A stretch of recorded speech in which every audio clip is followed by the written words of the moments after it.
1995 წელს, როდესაც საბჭოთა კავშირის დაშლის შემდეგ ქართული კრიმინალური სამყარო ახალ წესებს აწესებდა, ერთ-ერთ თბილისურ სასაფლაოზე მოხდა რაღაც უჩვეულო.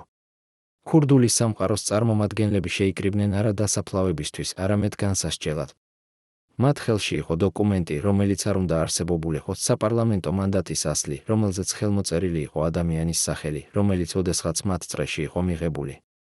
ამ ქაღალდის არსებობა ნიშნავდა ერთადერთს, ვიღაც დაარღვია ქურდული კანონი, ის უძველესი კოდექსი, რომელიც კრიმინალურ სამყაროში უფრო ძლიერია ვიდრე სახელმწიფო კანონმდებლობა. მაგრამ ეს დოკუმენტი იყო მხოლოდ დასაწყისი. რამდენიმე დღეში, როდესაც ქურდული სხდომა ოფიციალურად შეიკრიბა, გაირკვა, რომ ქაღალდების ნაწილი უკვალოდ გაქრა. ვინ წაიღო ისინი? რატომ? და რაზე მეტყველებდა ეს დაკარგული მტკიცებულებები? იმაზე, რომ ადამიანი, რომელსაც ერთდროულად ჰქონდა ქურდული გვირგვინი და საპარლამენტო მანდატი, ცდილობდა ორივე სამყაროში გადარჩენას, თუ იმაზე, რომ მთელი ეს ისტორია იყო უფრო რთული და საშიში, ვიდრე ვინმეს წარმოედგინა? ჯაბა იოსელიანი, ეს სახელი თავისთავად იყო წინააღმდეგობა. როგორ შეიძლებოდა, რომ ერთი და იგივე ადამიანი ყოფილიყო ფილოლოგიის პროფესორი და ქურდი კანონიერი, პარლამენტის წევრი და კრიმინალური ავტორიტეტი, ინტელექტუალი და ქუჩის მეომარი? მაგრამ ყველაზე დიდი წინააღმდეგობა იყო სხვა, როგორ შეიძლებოდა, რომ ადამიანი, რომელმაც მიიღო ქურდული გვირგვინი, ის უმაღლესი ხარისხი, რომელსაც კრიმინალურ სამყაროში მხოლოდ რჩეულები აღწევენ, შემდეგ გადაწყვიტა შესვლა პოლიტიკაში, იმ სისტემაში, რომელიც ქურდული კოდექსით იყო აკრძალული.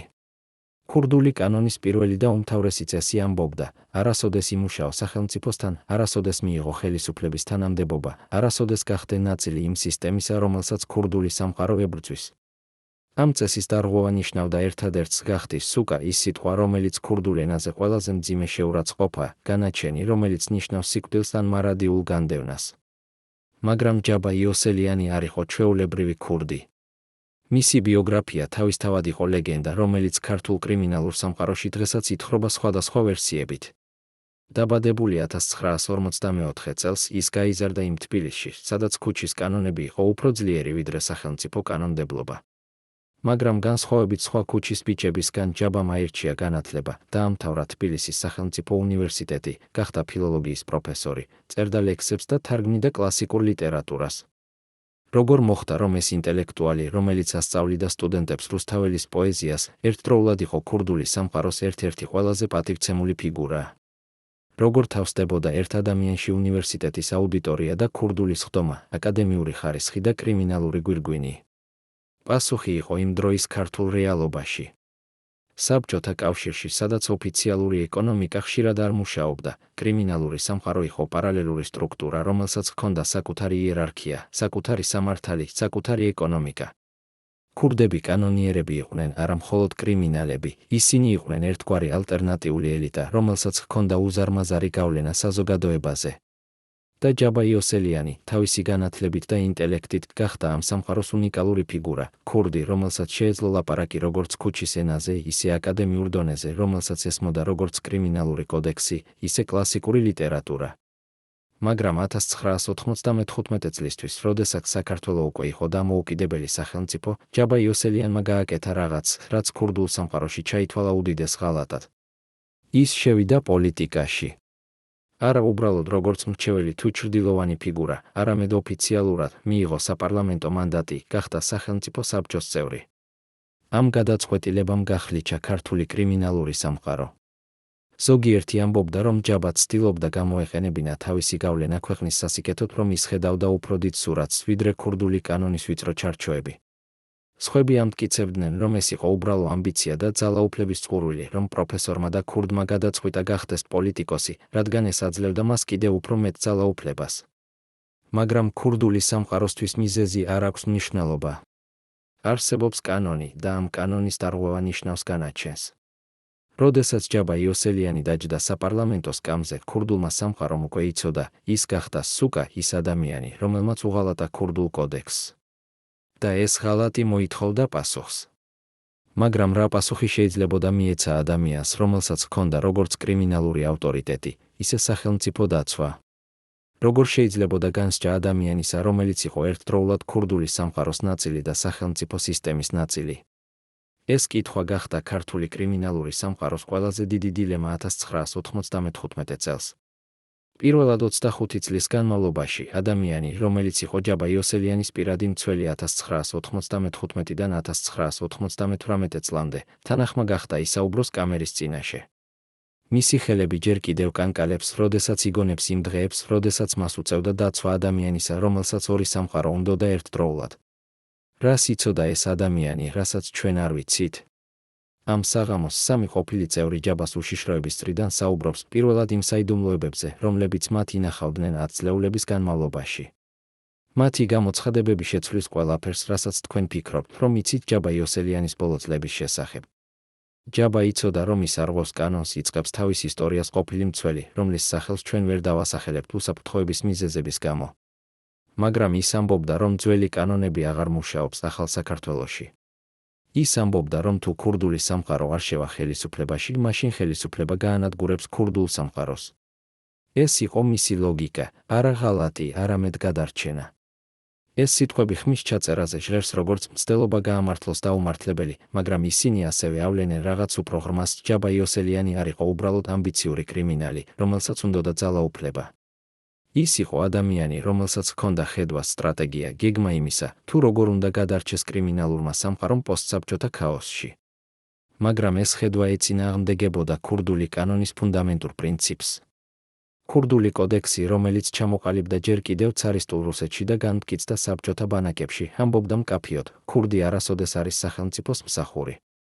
ქურდი არის სახელმწიფოს მოწინააღმდეგე, ალტერნატივა სახელმწიფო სისტემისა, პარალელური სამართალი. როდესაც ქურდი შედის სახელმწიფო სტრუქტურაში, ის კარგავს თავის არსს, თავის იდენტობას. ის ხდება სუკა სიტყვა, რომელიც წარმოიშვა მეორე მსოფლიო ომის შემდეგ, როდესაც ზოგიერთმა ქურდმა თანხმობა განაცხადა თანამშრომლობაზე საბჭოთა ხელისუფლებასთან სასჯელის შემსუბუქების სანაცვლოდ. ეს ქურდები გახდნენ სუკები და მათ წინააღმდეგ დაიწყო სისხლიანი ომი, რომელიც ცნობილია როგორც სუკების ომი, კონფლიქტი, რომელმაც მოკლა ათასობით ადამიანი საბჭოთა ბანაკებში და ციხეებში. ჯაბა იოსელიანი კარგად იცნობდა ამ ისტორიას. ის თვითონ იყო ნაწილი იმ თაობისა, რომელმაც გაიარა საბჭოთა ციხეები, რომელმაც იცოდა ქურდული კანონის ყოველი ნიუანსი. მაგრამ 1995 წელს, როდესაც საქართველო იყო დამოუკიდებელი მხოლოდ 4 წლის განმავლობაში და ქვეყანა იყო სამოქალაქო ომის ზღვარზე, ჯაბამ გადაწყვიტა, რომ ძველი წესები აღარ მუშაობს. ის შექმნა მხედრიონს შეიარაღებულ ფორმირებას, რომელიც ოფიციალურად იყო სახელმწიფო სტრუქტურა, მაგრამ რეალურად იყო ჯაბას პირადი არმია. ეს იყო გენიალური და საშიში ნაბიჯი. ჯაბამ შექმნა ორგანიზაცია, რომელიც იყო ერთდროულად ლეგალური და კრიმინალური, სახელმწიფო და ქურდული. მხედრიონი იყო ჯაბას მცდელობა შეერწყა ორი სამყარო, აგრძელებს ყოფილი მცველი. ის ამბობდა, რომ საქართველოს სჭირდება ძლიერი ხელი და ეს ხელი უნდა იყოს არა კორუმპირებული პოლიტიკოსების, არამედ ადამიანების, რომლებსაც აქვთ რეალური ძალა ქუჩაზე. მაგრამ ქურდულმა სამყარომ ეს ნახა სხვაგვარად, მათ ნახეს ადამიანი, რომელიც იყენებს ქურდულ ავტორიტეტს სახელმწიფო ძალაუფლების მისაღებად. ეს იყო ფუნდამენტური კონფლიქტი. ჯაბა ხედავდა თავის თავს როგორც რეფორმატორს, ადამიანს, რომელიც ცვლის ქურდულ კოდექსს ახალი რეალობის შესაბამისად. მაგრამ ტრადიციული ქურდული სამყარო ხედავდა მას როგორც ღალატს, ადამიანს, რომელიც ანადგურებს ქურდული კანონის საფუძველს. კონფლიქტი გამწვავდა, როდესაც ჯაბა ოფიციალურად შევიდა პარლამენტში. ეს აღარ იყო ჩრდილოვანი გავლენა თუ არაოფიციალური ძალაუფლება, ეს იყო პირდაპირი, ღია თანამშრომლობა სახელმწიფოსთან. და ქურდულმა სამყარომ უნდა გამოეხმაურა. მაგრამ როგორ? ჯაბა იოსელიანი არ იყო ჩვეულებრივი სუკა, რომელსაც შეეძლო მარტივად მოკლა ან განდევნა. ის იყო ძალიან ძლიერი, ძალიან გავლენიანი, ძალიან კარგად დაცული. მას ჰყავდა მხედრიონი, ათასობით შეიარაღებული ადამიანი. მას ჰქონდა პოლიტიკური დაცვა, ის იყო პარლამენტის წევრი. მას ჰქონდა საერთაშორისო კავშირები, ის იყო ფიგურა, რომელსაც იცნობდნენ მოსკოვში, თბილისში, ბაქოში. ქურდულმა სამყარომ გააკეთა ერთადერთი, რაც შეეძლო, ამბობს მეორე ყოფილი მცველი, რომელიც ასევე ლაპარაკობს ანონიმურად. მათ გამოაცხადეს ჯაბას სუკად. ეს არ იყო ფიზიკური განაჩენი, ეს იყო მორალური განაჩენი. ჯაბა კარგავდა თავის ქურდულ სტატუსს, თავის ავტორიტეტს. კრიმინალურ სამყაროში. ის რჩებოდა ძლიერი პოლიტიკური ფიგურა, მაგრამ ის აღარ იყო ქურდი კანონიერი. ეს განაჩენი გამოცხადდა 1995 წელს ქურდულ სხდომაზე, სადაც მონაწილეობდნენ ავტორიტეტები მთელი პოსტსაბჭოთა სივრციდან. ეს იყო ოფიციალური გადაწყვეტილება, ჯაბა იოსელიანი აღარ არის ქურდული სამყაროს ნაწილი. მაგრამ ეს განაჩენი არ ნიშნავდა, რომ ჯაბა კარგავდა თავის რეალურ ძალაუფლებას. პირიქით, პოლიტიკურად ის ხდებოდა კიდევ უფრო ძლიერი. მხედრიონი აკონტროლებდა თბილისის დიდ ნაწილს. ჯაბას ჰქონდა გავლენა მთავრობაში. ის იყო ფიგურა, რომელთან ითვლიდნენ ანგარიშს როგორც პოლიტიკოსები, ისე კრიმინალები. მაგრამ ქურდული გვირგვინი, ის სიმბოლური სტატუსი, რომელიც მას ჰქონდა კრიმინალურ სამყაროში, იყო დაკარგული. და ეს დაკარგვა ნიშნავდა, რომ ჯაბა აღარ შეეძლო მიემართა ქურდული კანონისთვის, აღარ შეეძლო გამოეყენებინა ქურდული ავტორიტეტი. ის გახდა ჰიბრიდი, არც ქურდი, არც სრულად პოლიტიკოსი, არამედ რაღაც შუალედური, რაღაც ახალი, რაც ქართულ რეალობაში იყო ერთდროულად ძლიერი და მოწყვლადი. რატომ გააკეთა ჯაბამ ეს არჩევანი? რატომ გაწირა თავისი ქურდული სტატუსი პოლიტიკური ძალაუფლებისთვის? ეს კითხვა აწუხებს ქართულ საზოგადოებას დღემდე. იყო ეს უბრალო ამბიცია? იყო ეს სტრატეგიული გამოთვლა? თუ იყო ეს რაღაც უფრო ღრმა რწმენა იმისა, რომ ის შეძლებდა შეცვლას როგორც ქურდული სამყარო, ისე პოლიტიკური სისტემა, რომ ის შეძლებდა შექმნას რაღაც ახალი, რაღაც, რაც არ არსებობდა არც ქურდულ კოდექსში, არც სახელმწიფო კანონმდებლობაში. ერთი კვირით ადრე, ვიდრე ჯაბა იოსელიანის ცხოვრება შევიდოდა თავის ყველაზე საშიშ ფაზაში, მოხდა რაღაც, რაც არ აისახა არც ერთ ოფიციალურ პროტოკოლში. უცხოელი ემისარი ჩამოფრინდა ღამით, გაატარა 1 საათი საპრეზიდენტო კაბინეტში და გაფრინდა მისალმების გარეშე. მოწმეები ამბობენ, რომ ამ საუბრის შემდეგ ჯაბა გამოვიდა კაბინეტიდან თეთრი როგორც ქაღალდი. რა ეთქვა მას იმ ღამეს? შესთავაზეს თუ არა მას ემიგრაცია, თუ წაუკითხეს სასიკვდილო განაჩენი. ვინ იყო ეს ადამიანი, კგბ-ს აგენტი, ცერუს წარმომადგენელი, თუ ვიღაც ბევრად უფრო ძლიერი? ეს ეპიზოდი რჩება ერთ-ერთ ყველაზე დიდ საიდუმლოებად ჯაბა იოსელიანის ბიოგრაფიაში. ყოფილი მცველები ადასტურებენ, რომ ასეთი შეხვედრა მოხდა, მაგრამ არავინ იცის, რა იყო საუბრის თემა. ზოგიერთი ვერსიით ეს იყო რუსული სპეცსამსახურების წარმომადგენელი, რომელიც აფრთხილებდა ჯაბას, რომ მოსკოვი აღარ იცავდა მას.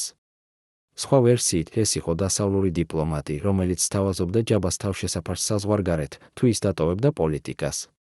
მესამე ვერსიით ეს იყო ქართველი ოლიგარქის წარმომადგენელი, რომელიც აცნობებდა ჯაბას, რომ მისი დრო გავიდა და ახალი ძალები მოდიან ხელისუფლებაში. მაგრამ ყველაზე საინტერესო ვერსია მოდის ერთი ყოფილი უშიშროების ოფიცრისგან, რომელიც მუშაობდა იმ პერიოდში.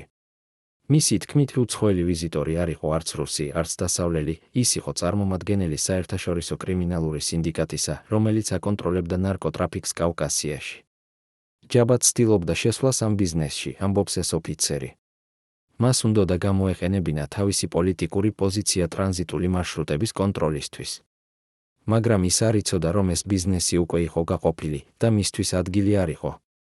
იმ ღამეს მას ეთქვა მკაფიოდ, თუ ის არ გაჩერდება, ის მოკვდება. ეს ვერსია ხსნის ბევრ რამეს.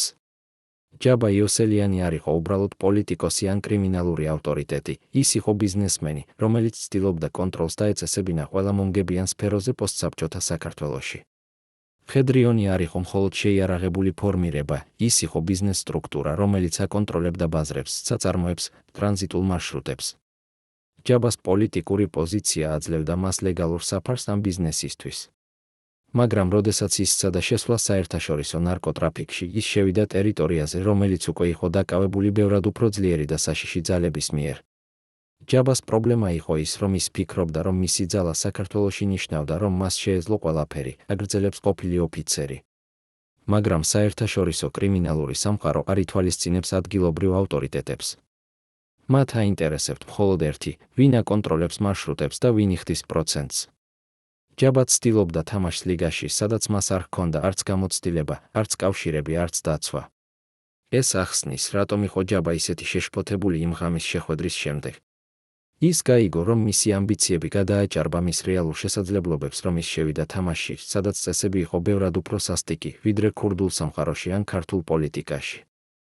მაგრამ ჯაბა იოსელიანი არ იყო ადამიანი, რომელიც ადვილად უკან იხევდა. მისი მთელი ცხოვრება იყო ბრძოლა, ბრძოლა ქუჩაზე, ბრძოლა ციხეში, ბრძოლა პოლიტიკაში. ის გაიზარდა იმ კულტურაში, სადაც სისუსტის გამოვლენა ნიშნავდა სიკვდილს, სადაც უკან დახევა ნიშნავდა დამარცხებას. და ახლა, როდესაც ის იყო პარლამენტის წევრი, მხედრიონის ლიდერი, ადამიანი, რომელსაც ეშინოდნენ და პატივს სცემდნენ მთელს საქართველოში, როგორ შეეძლო მას აღიარა, რომ ის გადააჭარბა. როგორ შეეძლო მას უკან დახევა? პასუხი მოვიდა რამდენიმე თვის შემდეგ და ეს პასუხი იყო ტრაგიკული. ჯაბა იოსელიანი არ გაჩერებულა. ის გააგრძელა თავისი თამაში, თავისი ბიზნესი, თავისი პოლიტიკური ინტრიგები. მაგრამ ახლა ის თამაშობდა არა ერთ, არამედ სამ ფრონტზე ერთდროულად წინააღმდეგ ქურდული სამყაროსა, რომელმაც გამოაცხადა ის სუკად, წინააღმდეგ პოლიტიკური მოწინააღმდეგეებისა, რომლებიც უნდოდათ მისი ძალაუფლების შემცირება, და წინააღმდეგ საერთაშორისო კრიმინალური სტრუქტურებისა, რომლებიც არ უშვებდნენ მას თავიანთ ტერიტორიაზე. ჯაბა იცოდა, რომ ის იყო გარემოცული, ამბობს მესამე ყოფილი მცველი. მაგრამ ის ასევე იცოდა, რომ თუ ის გამოავლენდა შიშს, ყველაფერი დასრულდებოდა. ამიტომ ის აგრძელებდა თამაშს, აგრძელებდა იმის ჩვენებას, რომ ის იყო ძლიერი, რომ მას არაფერი ეშინოდა. მაგრამ ღამით, როდესაც ის რჩებოდა მარტო თავის კაბინეტში, ჩვენ ვხედავდით, როგორ იცვლებოდა მისი სახე. ის იცოდა, რომ დრო იწურებოდა.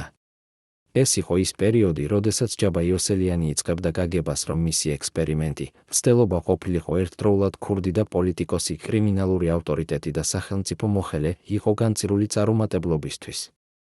მაგრამ რატომ ვერ შეძლო ჯაბამ შექმნას ეს ახალი მოდელი, ეს ჰიბრიდული ძალაუფლება? პასუხი მდგომარეობს იმაში, რომ ორივე სამყარო, ქურდული და პოლიტიკური, ემყარება ერთ და იმავე პრინციპს, ლოიალობა. ქურდული კანონი მოითხოვს აბსოლუტურ ლოიალობას ქურდული კოდექსის მიმართ. პოლიტიკური სისტემა მოითხოვს ლოიალობას სახელმწიფოს მიმართ. ჯაბა ცდილობდა ყოფილიყო ლოიალური ორივე მიმართ, მაგრამ ეს იყო შეუძლებელი. როდესაც ის იღებდა გადაწყვეტილებას, რომელიც აკმაყოფილებდა ერთ მხარეს, ის ავტომატურად ღალატობდა მეორეს.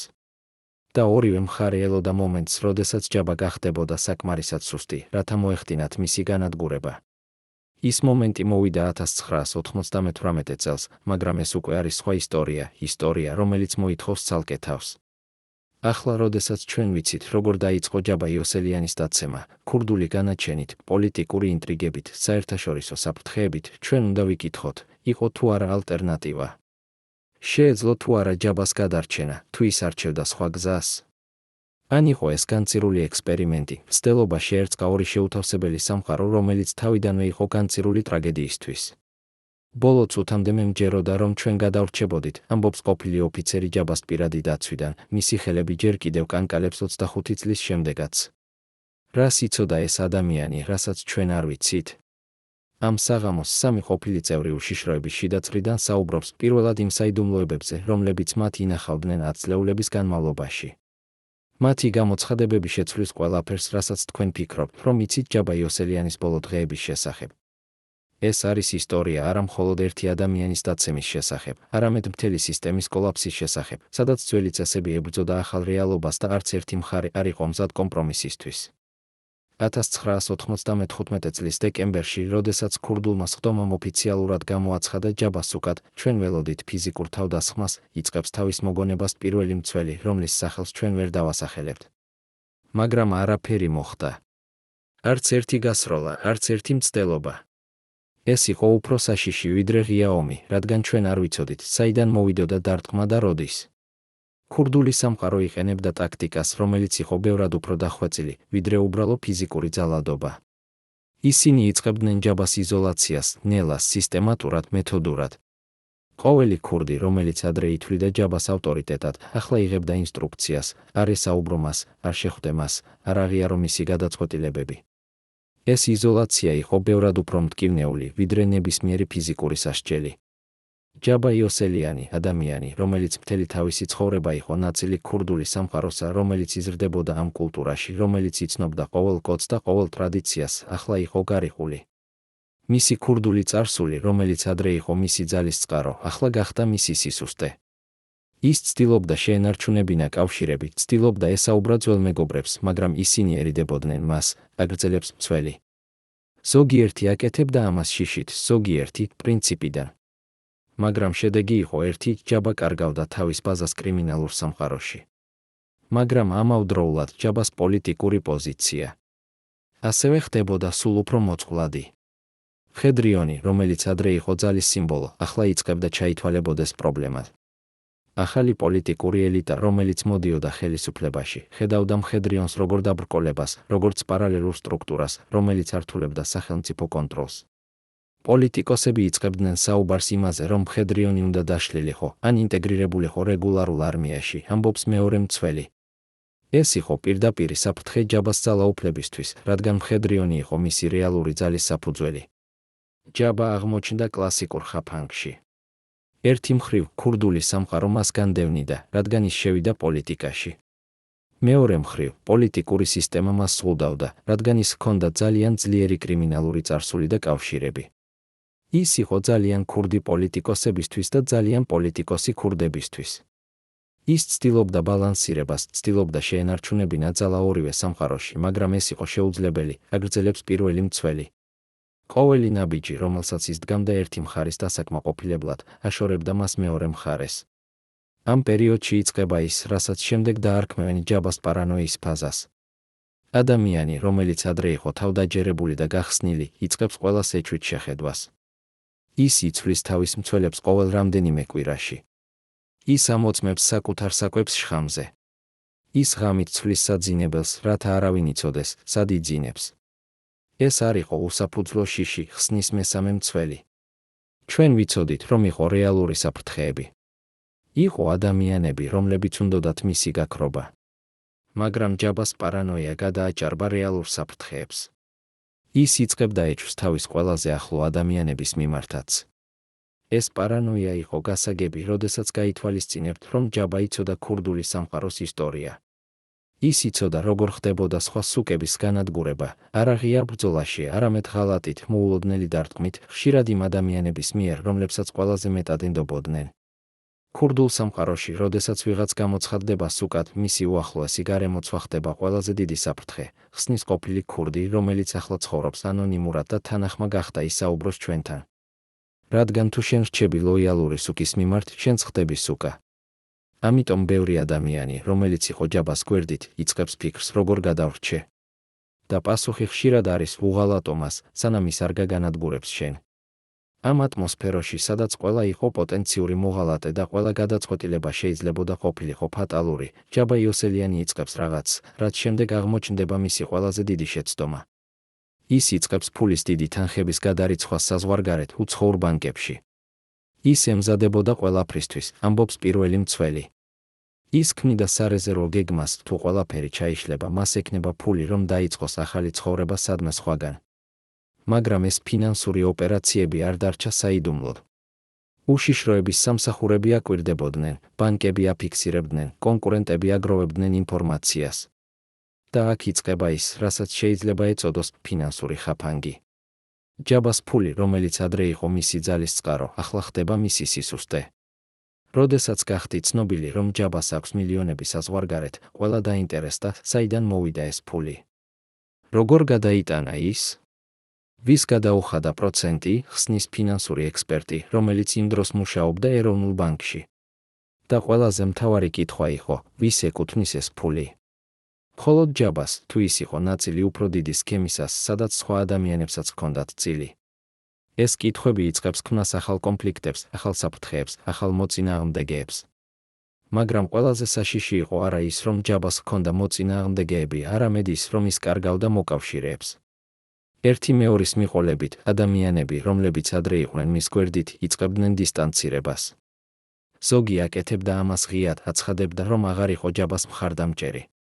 სხვები აკეთებდნენ ამას ჩუმად, უბრალოდ წყვეტდნენ კონტაქტს, აღარ პასუხობდნენ ზარებს, აღარ ესწრებოდნენ შეხვედრებს. ყველაზე მტკივნეული იყო ის, როდესაც ადამიანები, რომლებსაც ჯაბა ეხმარებოდა, რომლებსაც ის იცავდა, რომლებსაც ის აყვანდა ხელისუფლებაში, ახლა ქცეულან მის უდიდეს კრიტიკოსებად, ამბობს მეორე მცველი ემოციით, რომელიც ჯერ კიდევ გრძნობს ამ ღალატის სიმწარეს. რატომ ხდებოდა ეს? რატომ ტოვებდნენ ადამიანები ჯაბას მაშინ, როდესაც მას ყველაზე მეტად სჭირდებოდა მხარდაჭერა? პასუხი მდგომარეობს იმაში, რომ პოლიტიკაში, ისევე როგორც კრიმინალურ სამყაროში, ლოიალობა არის ფუნქცია ძალისა. როდესაც ადამიანი ძლიერია, ყველა უნდა იყოს მის გვერდით. როდესაც ის იწყებს სისუსტის გამოვლენას, ლოიალობა იშლება. ჯაბას პრობლემა იყო ის, რომ მისი ძალა ემყარებოდა ორ საყრდენს, ქურდულ ავტორიტეტს და პოლიტიკურ გავლენას, ხსნის პოლიტიკური ანალიტიკოსი. როდესაც ერთი საყრდენი ჩამოინგრა, ქურდული სტატუსი, მთელი კონსტრუქცია გახდა არასტაბილური. და ადამიანები, რომლებიც ხედავდნენ ამას, იწყებდნენ ძებნას ახალი პატრონისა, ახალი ძალის წყაროსა. ამ პროცესში ჯაბა იოსელიანი იწყებს რაღაც, რაც შემდეგ აღმოჩნდება მისი ბოლო დიდი შეცდომა. ის ცდილობს დაუბრუნდეს თავის ფესვებს, თავის ძველ იდენტობას. ის იწყებს საუბარს იმაზე, რომ ქურდული სამყარო უნდა შეიცვალოს, რომ ძველი კანონები აღარ მუშაობს, თანამედროვე სამყაროში, რომ ახალი თაობა ქურდებისა უნდა იყოს უფრო ფლექსიბილური, უფრო ადაპტირებული. ის ცდილობდა შექმნას ახალი იდეოლოგია, ახალი ხედვა ქურდული სამყაროსთვის, ამბობს მესამე მცველი. მაგრამ ტრადიციული ქურდები ხედავდნენ ამას როგორც კიდევ ერთ მტკიცებულებას იმისა, რომ ჯაბა იყო ღალატი, რომ ის ცდილობდა განადგურებას ქურდული კულტურისა. ეს იყო ტრაგიკული პარადოქსი, ჯაბა, რომელიც ცდილობდა გადაერჩინა ქურდული სამყარო მისი მოდერნიზაციით, ითვლებოდა მის განმანადგურებლად. ის, რომელიც ცდილობდა შეერწყა ორი სამყარო, განიხილებოდა როგორც ორივეს მოღალატე. და ახლა, როდესაც ჩვენ ვხედავთ, როგორ იზოლირდებოდა ჯაბა იოსელიანი, როგორ კარგავდა ის თავის ბაზას, თავის მხარდამჭერებს, თავის ძალას, ჩვენ უნდა ვიკითხოთ, იყო თუ არა ეს გარდაუვალი. შეეძლო თუ არა მას თავიდან აეცილებინა ეს იზოლაცია, თუ ის არჩევდა სხვა სტრატეგიას. ან იყო ეს უკვე ძალიან გვიან და ჯაბას ბედი იყო გადაწყვეტილი იმ მომენტიდან, როდესაც მან გადაწყვიტა შესვლა პოლიტიკაში? წარმოიდგინეთ, რომ თქვენ ხართ ერთ-ერთი იმ 12 ადამიანიდან, რომლებიც იცოდნენ ყველაფერი ჯაბა იოსელიანის შესახებ, ყოველი სამედიცინო საიდუმლოება, ყოველი ევაკუაციის გეგმა, ყოველი ფარული გვირაბი თბილისის ქვეშ. ახლა წარმოიდგინეთ, რომ თქვენ უნდა აირჩიოთ, შეინარჩუნოთ თქვენი ლოიალობა თუ გადაარჩინოთ თქვენი ცხოვრება. 1998 წელს ეს ადამიანები გააკეთეს არჩევანი, რომელმაც შეცვალა საქართველოს ისტორია. რამ აიძულა ისინი ღალატი ჩაედინათ თავიანთი უზენაესი ხელმძღვანელის მიმართ? ეს არის ისტორია არა მხოლოდ ერთი ღალატის შესახებ, არამედ სისტემური კოლაფსის შესახებ, როდესაც ლოიალობა ხდება ტვირთი და გადარჩენა ხდება ერთადერთი ლოგიკა. 1997 წლის ბოლოდან ჩვენ ვიწყებდით გაგებას, რომ რაღაც იცვლებოდა, იწყებს თავის ისტორიას ადამიანი, რომელიც იყო ჯაბას შიდაწრის ნაწილი და რომელიც ახლა საუბრობს პირველად. ჯაბა იწყებდა საუბარს იმაზე, რომ თუ ყველაფერი ჩაიშლება, ჩვენ უნდა გვქონდეს გეგმა. ის ამბობდა, რომ ჩვენ უნდა ვიყოთ მზად ყველაფრისთვის და პატიმრებისთვის, ემიგრაციისთვის, თუნდაც უარესისთვის. ეს უარესი არასოდეს ითქმოდა პირდაპირ, მაგრამ ყველა იცოდა, რას ნიშნავდა ეს სიტყვა. ჯაბა იოსელიანი, ადამიანი, რომელიც მთელი თავისი ცხოვრება იყო გამბედავი და თავდაჯერებული, ახლა საუბრობდა თავდაცვით, ემზადებოდა უარყოფითი სცენარებისთვის, გეგმავდა უკანდახევას. ეს ცვლილება ატმოსფეროში იყო შესამჩნევი ყველასთვის, ვინც იყო ჯაბას ახლოს. ის იწყებდა შეხვედრებს ღამით, ცვლიდა ადგილებს ბოლო წუთში, ამოწმებდა ყველას, ვინც შედიოდა ოთახში, აგრძელებს იგივე წყარო. ეს არ იყო უბრალო სიფრთხილე, ეს იყო პარანოია, რომელიც იწყებდა გავლენას ყველა გადაწყვეტილებაზე. მაგრამ ყველაზე საშიში იყო არა თავად პარანოია, არამედ ის, რომ ეს პარანოია იყო გამართლებული. რეალურად არსებობდა ადამიანები, რომლებიც გეგმავდნენ ჯაბას განადგურებას. რეალურად არსებობდა საფრთხეები, რომლებიც მოდიოდა სხვადასხვა მხრიდან. და ჯაბა თავისი გამოცდილებით და ინსტინქტით გრძნობდა ამ საფრთხეებს. მაგრამ პარანოიამ დაიწყო რაღაც, რაც იყო ბევრად უფრო საშიში, ვიდრე თავად საფრთხეები. ის დაიწყო ეჩვის თესვა ჯაბასა და მის უახლოეს ადამიანებს შორის. ის იწყებდა კითხვას, ვის ენდობი? ვინ შეიძლება იყოს მოღალატე? ვინ მუშაობს ჩემს წინააღმდეგ, ამბობს მეორე წყარო შიდა წრიდან. და ეს კითხვები იწყებდა ქმნას ატმოსფეროს, სადაც ყველა ეჩვობდა ყველას. ჩვენ ვიწყებდით ეჩვს ერთმანეთის მიმართ, ვიწყებდით ფიქრს, ვინ შეიძლება იყოს ის, ვინც ღალატობს ჯაბას. ეს იყო კლასიკური სიტუაცია, როდესაც ეჩვი ხდება თვითშემსრულებელი წინასწარმეტყველება, რაც უფრო მეტად ეჩვობ, მით უფრო მეტად ქმნი პირობებს რეალური ღალატისთვის. ამ პერიოდში იწყება ის, რასაც შემდეგ დაარქმევენ შიდა ომი მხედრიონში. ეს არ იყო ღია კონფლიქტი, არამედ ჩუმი, ფარული ბრძოლა გავლენისთვის, პოზიციებისთვის, ჯაბას ყურადღებისთვის. ადამიანები იწყებდნენ ინტრიგებს ერთმანეთის წინააღმდეგ, ცდილობდნენ დისკრედიტაციას კონკურენტებისა, ავრცელებდნენ ჭორებს, ხსნის მესამე წყარო.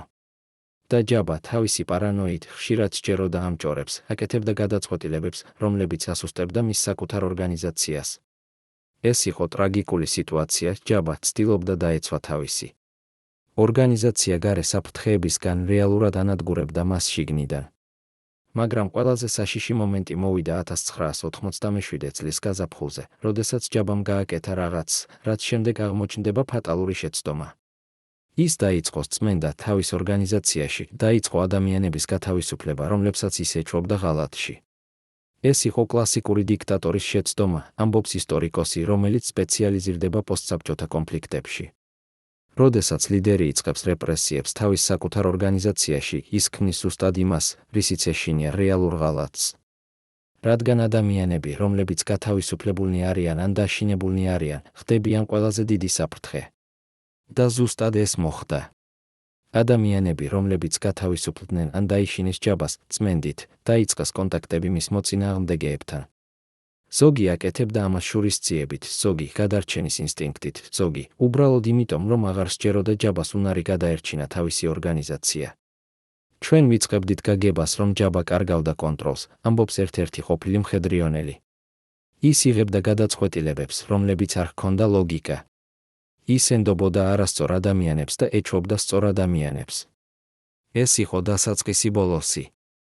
ამ ქაოსში ერთი ფიგურა იწყებს გამოკვეთას, ადამიანი, რომელიც შემდეგ გახდება ცნობილი როგორც მთავარი მოღალატე. ჩვენ ვერ დავასახელებთ მის სახელს იურიდიული მიზეზების გამო, მაგრამ ყველა, ვინც იყო იმ მოვლენების ნაწილი, იცის, ვის ვგულისხმობთ. ეს იყო ადამიანი, რომელიც იყო ჯაბას ერთ-ერთი ყველაზე ახლო მრჩეველი, ამბობს პირველი წყარო. ის იცოდა ყველაფერი, ყველა გეგმა, ყველა საიდუმლოება, ყველა სისუსტე. და ზუსტად ამიტომ, როდესაც ის გადაწყვიტა ღალატი, ეს იყო ყველაზე დამანგრეველი. ეს ადამიანი დაიწყო ჩუმი მუშაობა, არა ღია წინააღმდეგობა, არამედ ფარული საბოტაჟი, ინფორმაციის გაჟონვა, კავშირების დამყარება ჯაბას მოწინააღმდეგეებთან. რატომ გააკეთა მან ეს? რა იყო მისი мотивация? ეს კითხვა რჩება ერთ-ერთ ყველაზე დიდ საიდუმლოებად. ზოგიერთი ამბობს, რომ ეს იყო პირადი ამბიცია, ის უნდოდა თვითონ გამხდარიყო ლიდერი. სხვები ამტკიცებენ, რომ ეს იყო შიში, ის ხედავდა, რომ ჯაბას გემი იძირებოდა და უნდოდა გადარჩენა. მესამე ვერსიით ეს იყო გარე ძალების ზეწოლა, მას შესთავაზეს რაღაც, რასაც ის ვერ უარყო. რეალურად ალბათ იყო ყველა ამ ფაქტორის კომბინაცია, ამბობს ფსიქოლოგი, რომელიც სპეციალიზირდება ღალატის мотивაციებში. ღალატი იშვიათად არის ერთი მიზეზის შედეგი. ეს არის პროცესი, სადაც სხვადასხვა ფაქტორები თანდათან აყალიბებს გადაწყვეტილებას.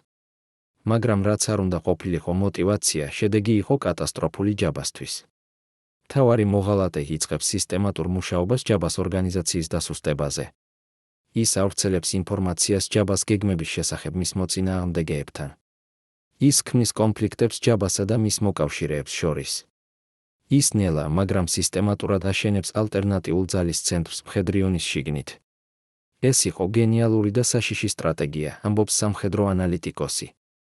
ის არ ცდილობდა ღია აჯანყებას, ის უბრალოდ ქმნიდა პირობებს, რომლებშიც ჯაბას ძალაუფლება თანდათან იშლებოდა. და ჯაბა მიუხედავად თავისი პარანოისა და ეჩვისა ვერ ხედავდა ამ ღალატს. რატომ? რადგან მთავარი მოღალატე იყო ძალიან ჭკვიანი, ძალიან ფრთხილი, ძალიან პაციენტური. ის აგრძელებდა ლოიალობის გამოვლენას ჯაბას მიმართ, აგრძელებდა მხარდაჭერის დემონსტრირებას, აგრძელებდა თავის როლს ერთგული მრჩევლისა, ამბობს მეორე წყარო. მაგრამ ამავდროულად ის აშენებდა თავის საკუთარ ქსელს, თავის საკუთარ ძალას, თავის საკუთარ მომავალს. ეს იყო კლასიკური მაკიაველისტური სტრატეგია, იყავი ახლოს მტერთან, რათა უკეთ იცოდე მისი სისუსტეები და უკეთ მოამზადო მისი დამარცხება. ამ პროცესში ჯაბა იოსელიანის ორგანიზაცია იწყებს ნელ, მაგრამ გარდაუვალ დაშლას. ადამიანები, რომლებიც ადრე იყვნენ ერთგულები, ახლა იწყებენ ორიენტაციას მთავარ მოღალატეზე. ფინანსური ნაკადები, რომლებიც ადრე მიდიოდა ჯაბასთან, ახლა იწყებს გადამისამართებას. გადაწყვეტილებები, რომლებსაც ჯაბა იღებს, ხშირად არ სრულდება ან სრულდება არასწორად. ეს იყო ნელი აგონია, ამბობს მესამე წყარო. ჯაბა ხედავდა, რომ რაღაც არ მუშაობდა, მაგრამ ის ვერ ხედავდა რატომ. ის ცდილობდა გამოსწორებას, მაგრამ ყოველი მისი ნაბიჯი აძლიერებდა პრობლემას. და აქ ჩვენ მივდივართ ყველაზე ტრაგიკულ მომენტამდე, როდესაც ჯაბა იოსელიანი იწყებს გაგებას, რომ ის ღალატია. იყო ერთი დღე, როდესაც ჯაბამ მოიწვია შიდა წრე და თქვა, ვიცი, რომ ვიღაც ჩემგან ღალატობს, ამბობს პირველი წყარო. ის არ დაასახელა სახელი, მაგრამ ყველამ ვიცოდით, რომ ის ეჩვობდა. მაგრამ პრობლემა იყო ის, რომ ის ეჩვობდა არასწორ ადამიანებს. რეალური მოღალატე იჯდა იმ ოთახში, ისმენდა ამ სიტყვებს და იცოდა, რომ ის უსაფრთხოა, რადგან ჯაბა ეძებდა მოღალატეს სხვაგან. ეს იყო ბოლო შანსი, თუ ჯაბა იმ მომენტში გამოცნობდა რეალურ მოღალატეს, შესაძლოა ყველაფერი შეცვლილიყო. მაგრამ ის ვერ გამოცნო და ეს შეცდომა იყო ფატალური. რატომ ვერ გამოცნო ჯაბამ რეალური მოღალატე? რატომ ეჩვობდა ის არასწორ ადამიანებს? პასუხი მდგომარეობს იმაში, რომ მთავარი მოღალატე იყო არა მხოლოდ ჭკვიანი, არამედ ის იცნობდა ჯაბას ფსიქოლოგიას, მის სისუსტეებს, მის შიშებს. ის იცოდა, როგორ მანიპულირება ჯაბას ეჭვებით, ამბობს ფსიქოლოგი. ის ქმნიდა სიტუაციებს, რომლებშიც სხვა ადამიანები გამოიყურებოდნენ საეჭვოდ, ხოლო თვითონ რჩებოდა უსაფრთხოდ. ეს იყო მასტერული მანიპულაცია, რომელიც მუშაობდა იმიტომ, რომ ჯაბა თავისი პარანოით იყო მიდრეკილი დაჯერებას ყველაზე უარყოფით ვერსიებს. და ახლა, როდესაც ჩვენ ვხედავთ, როგორ იშლებოდა ჯაბა იოსელიანის ორგანიზაცია შიგნიდან, როგორ მუშაობდა მთავარი მოღალატე მის დასუსტებაზე, როგორ კარგავდა ჯაბა კონტროლს თავის საკუთარ სტრუქტურაზე, ჩვენ უნდა ვიკითხოთ, იყო თუ არა ეს გარდაუვალი. შეეძლო თუ არა ჯაბას თავიდან აეცილებინა ეს შიდა ღალატი? ან იყო ეს ლოგიკური შედეგი იმ სისტემისა, რომელიც ის შექმნა, სისტემისა, რომელიც ემყარებოდა შიშს, ძალას და პირად ლოიალობას, და რომელიც გარდაუვალად უნდა ჩამოშლილიყო, როდესაც ეს ძალა დასუსტდა? ცოტა ადამიანი იცის, რომ უზენაესი ამხანაგი, ათეისტი საჯაროდ კანკალებდა წყევლებისა და წინასწარმეტყველებების წინაშე. ელენა ჩაუშესკუს პირად არქივებში აღმოჩნდა ჩანაწერი საიდუმლო ვიზიტის შესახებ ერთ მკითხველთან აფუსენის მთებიდან, მხოლოდ 1 წლით ადრე, ვიდრე მათი ისტორია დასრულდებოდა. რა უთხრა ამ ქალმა მათ? რატომ დაიწყო დიქტატორმა უეცრად თავისი პირადი დაცვის შეცვლა ამ ვიზიტის შემდეგ? დღეს ჩვენ ვავლენთ ჯაბა იოსელიანის მისტიკურ და პარანოიულ მხარეს, იმ მხარეს, რომელიც იმალებოდა რაციონალური პოლიტიკოსისა და ქურდული ავტორიტეტის ფასადის უკან. ეს ისტორია იწყება 1997 წლის შემოდგომაზე, როდესაც ჯაბა იოსელიანი, ადამიანი, რომელიც ყოველთვის წარმოადგენდა თავის თავს როგორც რაციონალურ, განათლებულ, თანამედროვე ლიდერს, უეცრად დაინტერესდა რაღაც, რაც სრულიად არ შეესაბამებოდა მის საჯარო იმიჯს. ის დაიწყო საუბარი იმაზე, რომ ძველი ქართული ტრადიციები და რწმენები შეიცავდნენ ჭეშმარიტებას, რომელსაც თანამედროვე ადამიანები დაკარგეს, ამბობს ერთ-ერთი ახლო მრჩეველი. ეს იყო უჩვეულო, რადგან ჯაბა ყოველთვის იყო სკეპტიკური ყველაფრის მიმართ, რაც არ შეიძლებოდა ლოგიკურად ახსნა. მაგრამ ეს ინტერესი არ იყო უბრალო ინტელექტუალური ცნობის მოყვარეობა. ჯაბა რეალურად ეძებდა რაღაცას პასუხებს, გაფრთხილებებს, წინასწარმეტყველებებს. ის იწყებდა შეხვედრებს ადამიანებთან, რომლებიც ამტკიცებდნენ, რომ მათ შეეძლოთ მომავლის ხილვა, ბედის წაკითხვა, ენერგიების გრძნობა, აგრძელებს იგივე წყარო. ეს იყო საიდუმლო შეხვედრები, რომლებზეც არავინ უნდა იცოდა. ჯაბა ერიდებოდა, რომ ეს ინფორმაცია გახდა საჯარო, რადგან ეს დააზიანებდა მის იმიჯს როგორც რაციონალური ლიდერისა. ეს იყო პარადოქსი, ადამიანი, რომელიც აშენებდა თავის ძალაუფლებას ძალაზე, ინტელექტზე და სტრატეგიაზე, ახლა ეძებდა დახმარებას მისტიკურ წყაროებში. რატომ? რა აიძულებდა ჯაბა იოსელიანს, განათლებულ ფილოლოგიის პროფესორს, ქურდულ ავტორიტეტს, პოლიტიკურ ფიგურას, მიემართა მკითხველებისა და მისტიკოსებისთვის? პასუხი მდგომარეობს იმაში, რომ ჯაბა გრძნობდა რაღაცას, რასაც ის ვერ ხსნიდა რაციონალურად. ის ამბობდა, რომ მას აქვს შეგრძნება, რომ რაღაც ცუდი მოდის, რომ ის გარშემორტყმულია საფრთხეებით, რომლებსაც ის ვერ ხედავს, ამბობს მეორე მრჩეველი.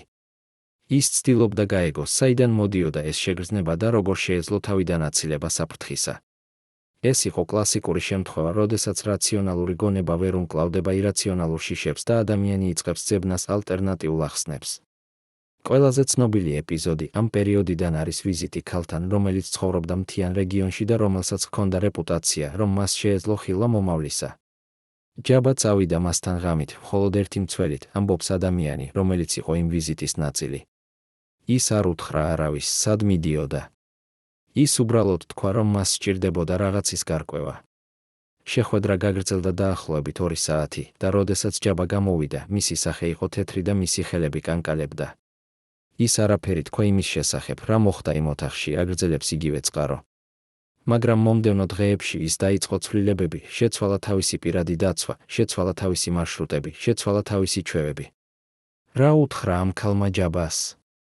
ეს კითხვა რჩება საიდუმლოდ, რადგან არც ჯაბამ და არც იმ ქალმა არასოდეს ისაუბრეს ამის შესახებ საჯაროდ. მაგრამ არსებობს ვერსიები, რომლებიც მოდის ადამიანებისგან, რომლებიც იყვნენ ჯაბას ახლოს იმ პერიოდში.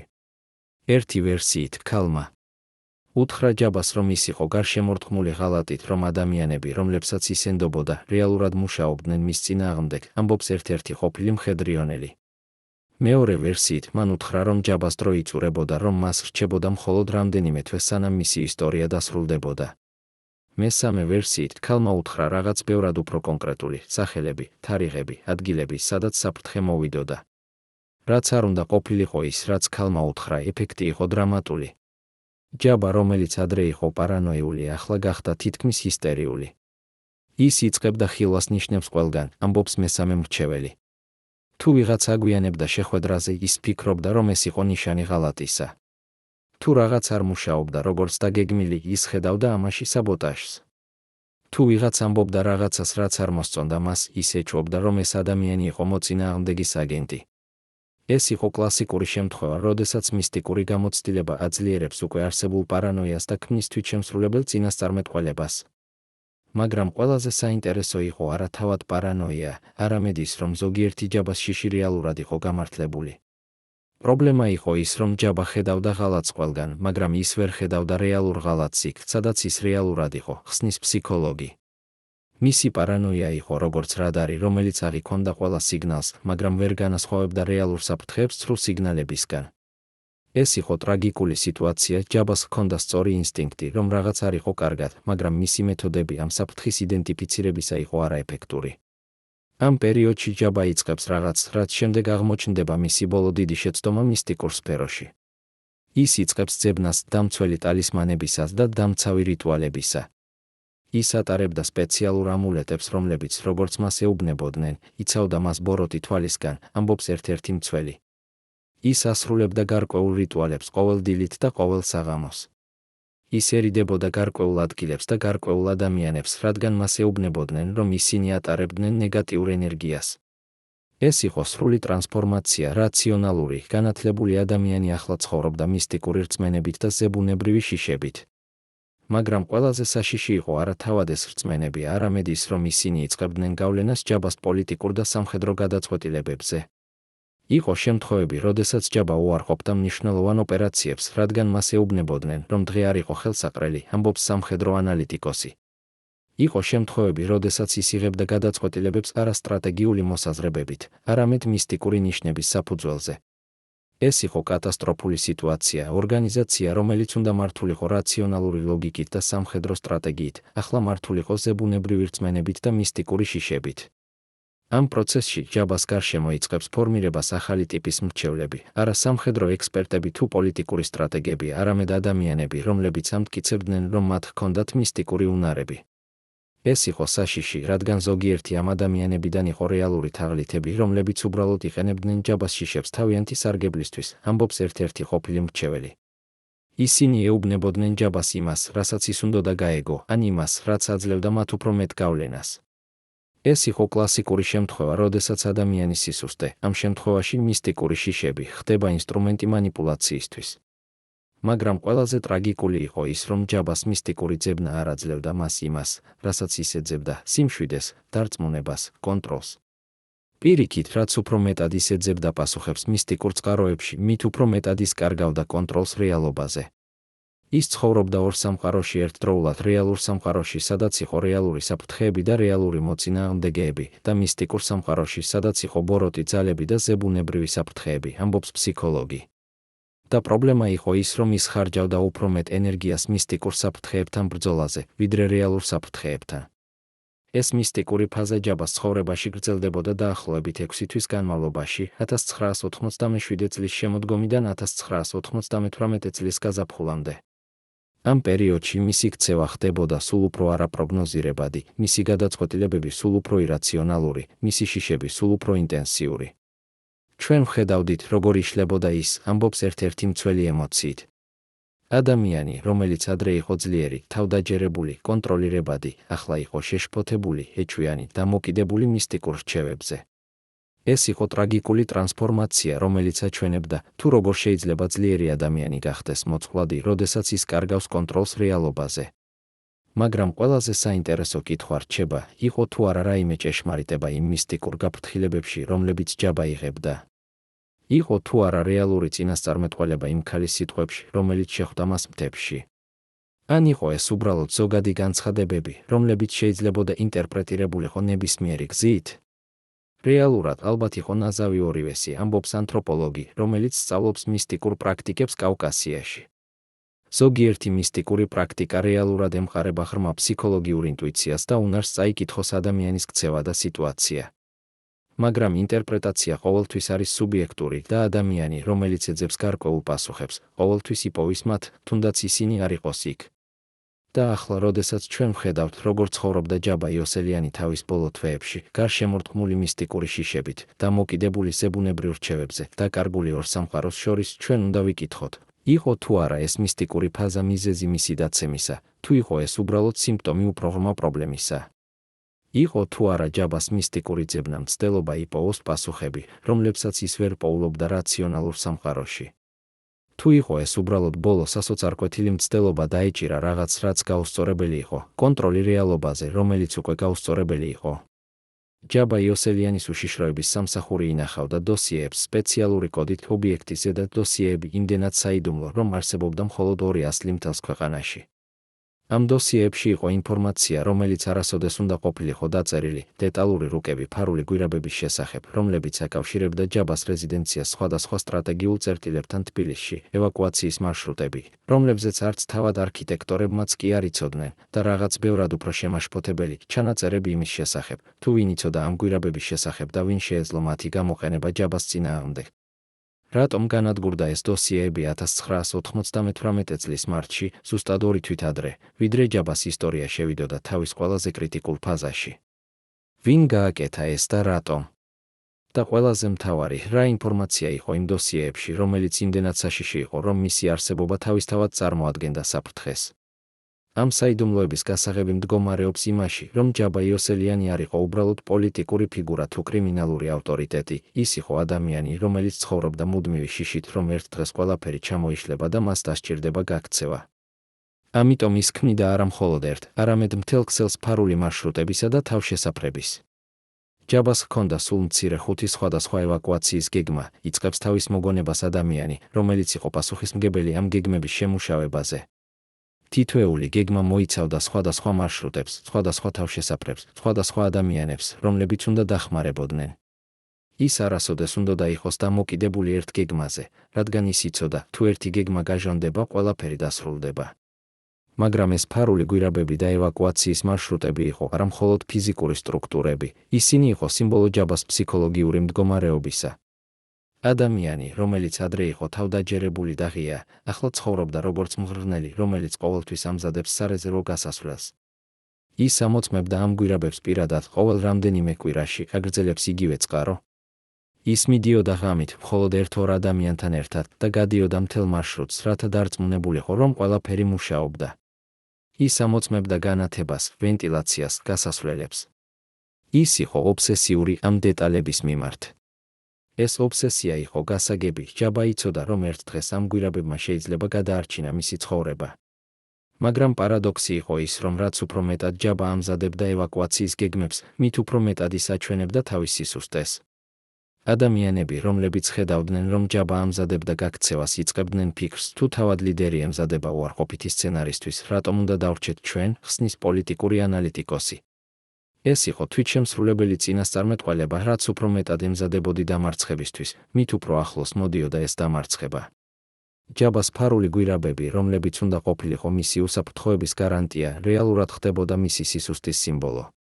და აქ იწყება ყველაზე საშიში ნაწილი ამ ისტორიისა, ის ფაქტი, რომ ინფორმაცია ამ ფარული გვირაბების შესახებ არ რჩებოდა საიდუმლოდ. იყო ადამიანები, რომლებიც იცოდნენ ამ გვირაბების შესახებ და რომლებიც არ იყვნენ ლოიალურები ჯაბას მიმართ, ამბობს ყოფილი უშიშროების ოფიცერი. ზოგიერთი მათგანი იყო ის ადამიანები, რომლებიც მონაწილეობდნენ გვირაბების მშენებლობაში. სხვები იყო ის ადამიანები, რომლებიც იცოდნენ ევაკუაციის გეგმების შესახებ. და ყველა ეს ადამიანი იყო პოტენციური საფრთხე, რადგან თუ ისინი გადასცემდნენ ამ ინფორმაციას ჯაბას მოწინააღმდეგეებს, ის, რაც უნდა ყოფილიყო გადარჩენის გზა, გახდებოდა ხაფანგი. ზუსტად ეს მოხდა 1998 წლის დასაწყისში. ინფორმაცია ჯაბას ფარული გვირაბების შესახებ დაიწყო გავრცელება.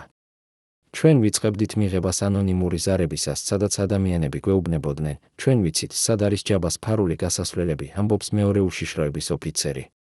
ეს იყო ფსიქოლოგიური ომი, მათ უნდოდათ, რომ ჯაბა იცოდა, რომ მისი საიდუმლოებები აღარ იყო საიდუმლოებები, რომ მისი უსაფრთხოების სისტემა იყო კომპრომეტირებული. ეს იყო ბრწყინვალე ტაქტიკა, არა ფიზიკური თავდასხმა, არამედ ფსიქოლოგიური ზეწოლა, რომელიც აიძულებდა ჯაბას ცხოვრებას მუდმივ შიშში. ჯაბას რეაქცია იყო პროგნოზირებადი და ამავდროულად კატასტროფული. ის დაიწყო ახალი გვირაბების მშენებლობა, ახალი ევაკუაციის გეგმების შემუშავება, ახალი უსაფრთხოების ზომების დანერგვა. მაგრამ ყოველი ახალი გეგმა ნიშნავდა ახალ ადამიანებს, რომლებიც იცოდნენ საიდუმლოებებს, ხსნის სამხედრო ექსპერტი. და რაც უფრო მეტი ადამიანი იცოდა, მით უფრო დიდი იყო რისკი გაჟონვისა. ეს იყო შეუძლებელი სიტუაცია, ჯაბას სჭირდებოდა უსაფრთხოების სისტემა, მაგრამ ყოველი უსაფრთხოების სისტემა ქმნიდა ახალ სისუსტეებს. ჯაბა აღმოჩნდა კლასიკურ პარადოქსში, რაც უფრო მეტად ცდილობდა დაეცვა თავისი თავი, მით უფრო მოწყვლადი ხდებოდა. ამ პერიოდში იწყება ის, რასაც შემდეგ დაარქმევენ გვირაბების ომი. ეს არ იყო ფიზიკური ომი, არამედ ინფორმაციული და ფსიქოლოგიური ბრძოლა იმის გარშემო, თუ ვინ იცოდა რას და ვინ აკონტროლებდა რას. ჯაბას ადამიანები ცდილობდნენ იპოვონ და დაეხურათ ყველა გაჟონვის წყარო, ამბობს მესამე უშიშროების ოფიცერი. მაგრამ ყოველი მცდელობა იპოვონ მოღალატე ქმნიდა ახალ ეჭვებს, ახალ კონფლიქტებს, ახალ გაყოფებს ორგანიზაციაში.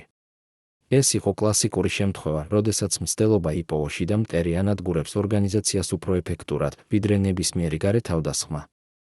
მაგრამ ყველაზე ტრაგიკული მომენტი მოვიდა, როდესაც ჯაბამ გადაწყვიტა განადგურება იმ დოსიეების, რომლებიც შეიცავდა ინფორმაციას ფარული გვირაბების შესახებ. ის ფიქრობდა, რომ თუ დოსიეები აღარ არსებობს, მაშინ ინფორმაცია ვერ გაჟონდება, ხსნის ისტორიკოსი.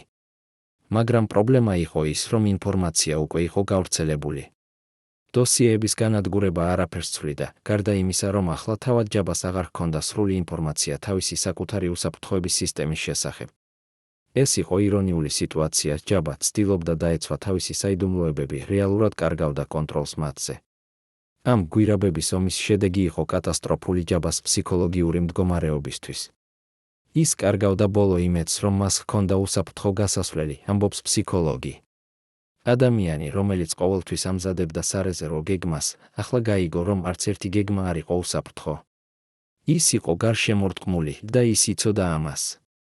ეს გაცნობიერება იყო ფსიქოლოგიური მოსაკლავი, ჯაბა, რომელიც მთელი თავისი ცხოვრება იყო გამბედავი და თავდაჯერებული, ახლა გრძნობდა თავს როგორც ხაფანგში ჩავარდნილი ცხოველი, რომელსაც არ ჰქონდა გასასვლელი. და ახლა, როდესაც ჩვენ ვხედავთ, როგორ იშლებოდა ჯაბას უსაფრთხოების სისტემა, როგორ კარგავდა ის კონტროლს თავის საკუთარ ფარულ გვირაბებზე, როგორ ხდებოდა ის მოწყვლადი იმ ადგილებში, სადაც ის ფიქრობდა, რომ იყო ყველაზე დაცული, ჩვენ უნდა ვიკითხოთ, იყო თუ არა ეს გარდაუვალი.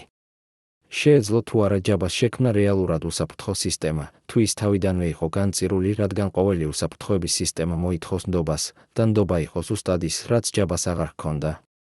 წარმოიდგინეთ, რომ თქვენ ხართ ადამიანი, რომელიც წყვეტს ბედს მილიონების, მაგრამ თქვენი საკუთარი სხეული ხდება თქვენი უდიდესი მტერი. ჯაბა იოსელიანის ბოლო წლები იყო არა მხოლოდ პოლიტიკური და კრიმინალური ბრძოლა, ეს იყო ბრძოლა საკუთარ ორგანიზმთან, ბრძოლა დროსთან, ბრძოლა ბიოლოგიურ რეალობასთან, რომელიც არ ითვალისწინებს პოლიტიკურ ამბიციებს თუ კრიმინალურ ავტორიტეტს. როდესაც ადამიანი, რომელიც აკონტროლებდა შეიარაღებულ ფორმირებას და იჯდა პარლამენტში, იწყებს კანკალს, როდესაც დგება სკამიდან, როდესაც მისი ხელები კარგავს ძალას, როდესაც მისი გონება იწყებს ბუნდოვანებას, ეს არის არა მხოლოდ პირადი ტრაგედია, არამედ პოლიტიკური კატასტროფა. რადგან ძალაუფლება, განსაკუთრებით ის ძალაუფლება, რომელიც ემყარება ძალას და შიშს, არ იტანს სისუსტეს. და ჯაბას სხეული იწყებდა გამოვლენას სისუსტეს, რომელსაც ის ვეღარ მალავდა. 1997 წლის ბოლოდან ჩვენ ვიწყებდით შენიშვნას ცვლილებებს ჯაბას ფიზიკურ მდგომარეობაში, იწყებს თავის მოგონებას ადამიანი, რომელიც იყო ახლოს ჯაბასთან იმ პერიოდში. ის იწყებდა ჩივილს თავის ტკივილებზე, რომლებიც ხდებოდა სულ უფრო ხშირი და ინტენსიური. ის იღებდა მედიკამენტებს, მაგრამ ისინი აღარ ეხმარებოდა ისე, როგორც ადრე. ის ხდებოდა სულ უფრო გაღიზიანებული, სულ უფრო დაღლილი, სულ უფრო ნელი თავის რეაქციებში. ეს ცვლილებები იყო თანდათანობითი, მაგრამ გარდაუვალი. ადამიანი, რომელიც ადრე იყო ენერგიული და დინამიური, ახლა იწყებდა გამოვლენას ასაკის და სტრესის ნიშნებს. მაგრამ ყველაზე საშიში იყო არა თავად ფიზიკური სიმპტომები, არამედ ის, რომ ჯაბა ცდილობდა მათ დამალვას. ის არასოდეს აღიარებდა, რომ მას ცუდად ეგრძნო, აგრძელებს იგივე წყარო. ის ყოველთვის ამბობდა, რომ ყველაფერი კარგად იყო, რომ ეს იყო უბრალოდ დაღლილობა, რომ ის მალე გამოჯანმრთელდებოდა. მაგრამ ჩვენ ვხედავდით, რომ ეს არ იყო უბრალოდ დაღლილობა. ეს იყო რაღაც უფრო სერიოზული. ეს უარყოფა იყო გასაგები, ჯაბა იცოდა, რომ თუ ის აღიარებდა თავის ფიზიკურ სისუსტეს, ეს იქნებოდა პოლიტიკური თვითმკვლელობა. ძალაუფლება არ იტანს სისუსტეს და ლიდერი, რომელიც აჩვენებს, რომ მისი ჯანმრთელობა აღარ არის იდეალური, ავტომატურად ხდება მოწყვლადი. ამ პერიოდში იწყება ის, რასაც შეიძლება ეწოდოს მედიკამენტების ომი. ჯაბა იწყებს მიღებას სულ უფრო მეტი და მეტი მედიკამენტების, ტკივილგამოხუჩებლები, დამამშვიდებლები, ენერგეტიკული სტიმულატორები. მისი პირადი ექიმი იყო მუდმივად მის გვერდით, ამბობს მეორე წყარო. ის ინახავდა სპეციალურ ჩანთას, სადაც იყო ყველა ის მედიკამენტი, რომელიც ჯაბას სჭირდებოდა. ეს ჩანთა იყო როგორც სიმბოლო, ადამიანი, რომელიც აკონტროლებდა ათასობით შეიარაღებულ ადამიანს, თვითონ იყო დამოკიდებული პატარა ღაბებზე და ინექციებზე. ეს დამოკიდებულება იყო არა მხოლოდ ფიზიკური, არამედ ფსიქოლოგიური. ჯაბას სჯეროდა, რომ მედიკამენტები აძლევდა მას უნარს გააგრძელოს, უნარს შეენარჩუნებინა თავისი იმიჯი ძლიერი ლიდერისა. მაგრამ პრობლემა იყო ის, რომ მედიკამენტები ჰქონდა გვერდითი ეფექტები. ჯაბა იწყებდა გამოვლენას ქცევის ცვლილებებს, ხსნის სამედიცინო ექსპერტი, რომელიც იცნობს იმ პერიოდის დოკუმენტაციას. ის ხდებოდა სულ უფრო გაღიზიანებული, სულ უფრო აგრესიული, სულ უფრო არაპროგნოზირებადი. ზოგჯერ ის იყო ძალიან ენერგიული და ლაპარაკობდა ძალიან სწრაფად, ზოგჯერ ის იყო ძალიან დაღლილი და თითქმის არ რეაგირებდა. ეს იყო კლასიკური ნიშნები იმისა, რომ ის იღებდა ძალიან ბევრ სხვადასხვა მედიკამენტს, რომლებიც ურთიერთქმედებდნენ ერთმანეთთან არაპროგნოზირებადი გზით. ამ ფიზიკური და ფსიქოლოგიური დეგრადაციის ფონზე, ჯაბას პოლიტიკური და კრიმინალური მოწინააღმდეგეები იწყებენ გამოყენებას ამ ინფორმაციის. დაიწყო გავრცელება ჭორების იმის შესახებ, რომ ჯაბა იყო ავად, რომ მისი ჯანმრთელობა იყო კრიტიკულ მდგომარეობაში, რომ ის აღარ იყო შესაძლებელი ხელმძღვანელობდეს, ამბობს პოლიტიკური ანალიტიკოსი. ეს ჭორები იყო ნაწილობრივ სიმართლე, ნაწილობრივ გაზვიადება, მაგრამ ისინი ემსახურებოდა ერთ მიზანს, დაესუსტებინა ჯაბას ავტორიტეტი, დაეჩვენებინა, რომ ის აღარ იყო ის ძლიერი ლიდერი, რომელიც ადრე იყო. ეს იყო ფსიქოლოგიური ომის ნაწილი, არა პირდაპირი თავდასხმა, არამედ ნელი, სისტემატური ძირგამოთხრა ჯაბას იმიჯისა და ავტორიტეტისა.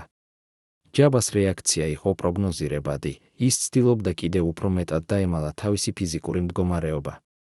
ის იწყებდა გამოჩენას საჯაროდ მხოლოდ მაშინ, როდესაც ის გრძნობდა თავს კარგად, ამბობს მესამე წყარო. ის აუქმებდა შეხვედრებს, თუ მას ცუდად ეგრძნო. ის ცდილობდა შექმნას შთაბეჭდილება, რომ ყველაფერი იყო კონტროლის ქვეშ, რომ ის იყო ჯანმრთელი და ძლიერი. მაგრამ ეს სტრატეგია იყო ორმაგი ხმალი, რაც უფრო ნაკლებად ჩანდა ჯაბა საჯაროდ, მით უფრო მეტი ჭორები ვრცელდებოდა მისი ჯანმრთელობის შესახებ. მისი არარსებობა ქმნიდა ვაკუუმს, რომელიც ივსებოდა სპეკულაციებით და შიშებით. ამ პერიოდში იწყება ის, რასაც შეიძლება ეწოდოს სხეულის აჯანყება. ჯაბას ორგანიზმი, რომელიც წლების განმავლობაში იყო დაქვემდებარებული უზარმაზარ სტრესს, ახლა იწყებდა პროტესტს. ის იწყებდა ჰქონდეს პრობლემები ძილთან, პრობლემები მონელებასთან, პრობლემები კონცენტრაციასთან, ხსნის ფსიქოლოგი. მისი სხეული ეუბნებოდა მას, შენ უნდა შეჩერდე, შენ უნდა დაისვენო, შენ უნდა შეამცირო სტრესი. მაგრამ ჯაბა არ შეეძლო შეჩერება, რადგან შეჩერება ნიშნავდა დამარცხებას. ეს იყო ტრაგიკული დილემა, ჯაბას სხეული მოითხოვდა დასვენებას, მაგრამ მისი პოლიტიკური და კრიმინალური სიტუაცია მოითხოვდა მუდმივ ყურადღებას და ენერგიას.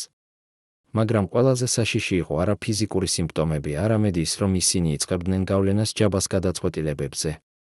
იყო შემთხვევები, როდესაც ჯაბა იღებდა გადაწყვეტილებებს, რომლებიც არ ჰქონდა ლოგიკა, ამბობს სამხედრო ანალიტიკოსი. შემდეგ გამოირკვა, რომ ის იღებდა ამ გადაწყვეტილებებს მაშინ, როდესაც მას ჰქონდა ძლიერი ტკივილი, ან როდესაც ის იყო ძლიერი მედიკამენტების გავლენის ქვეშ. მისი ფიზიკური მდგომარეობა იწყებდა გავლენას მის პოლიტიკურ და სამხედრო სტრატეგიაზე.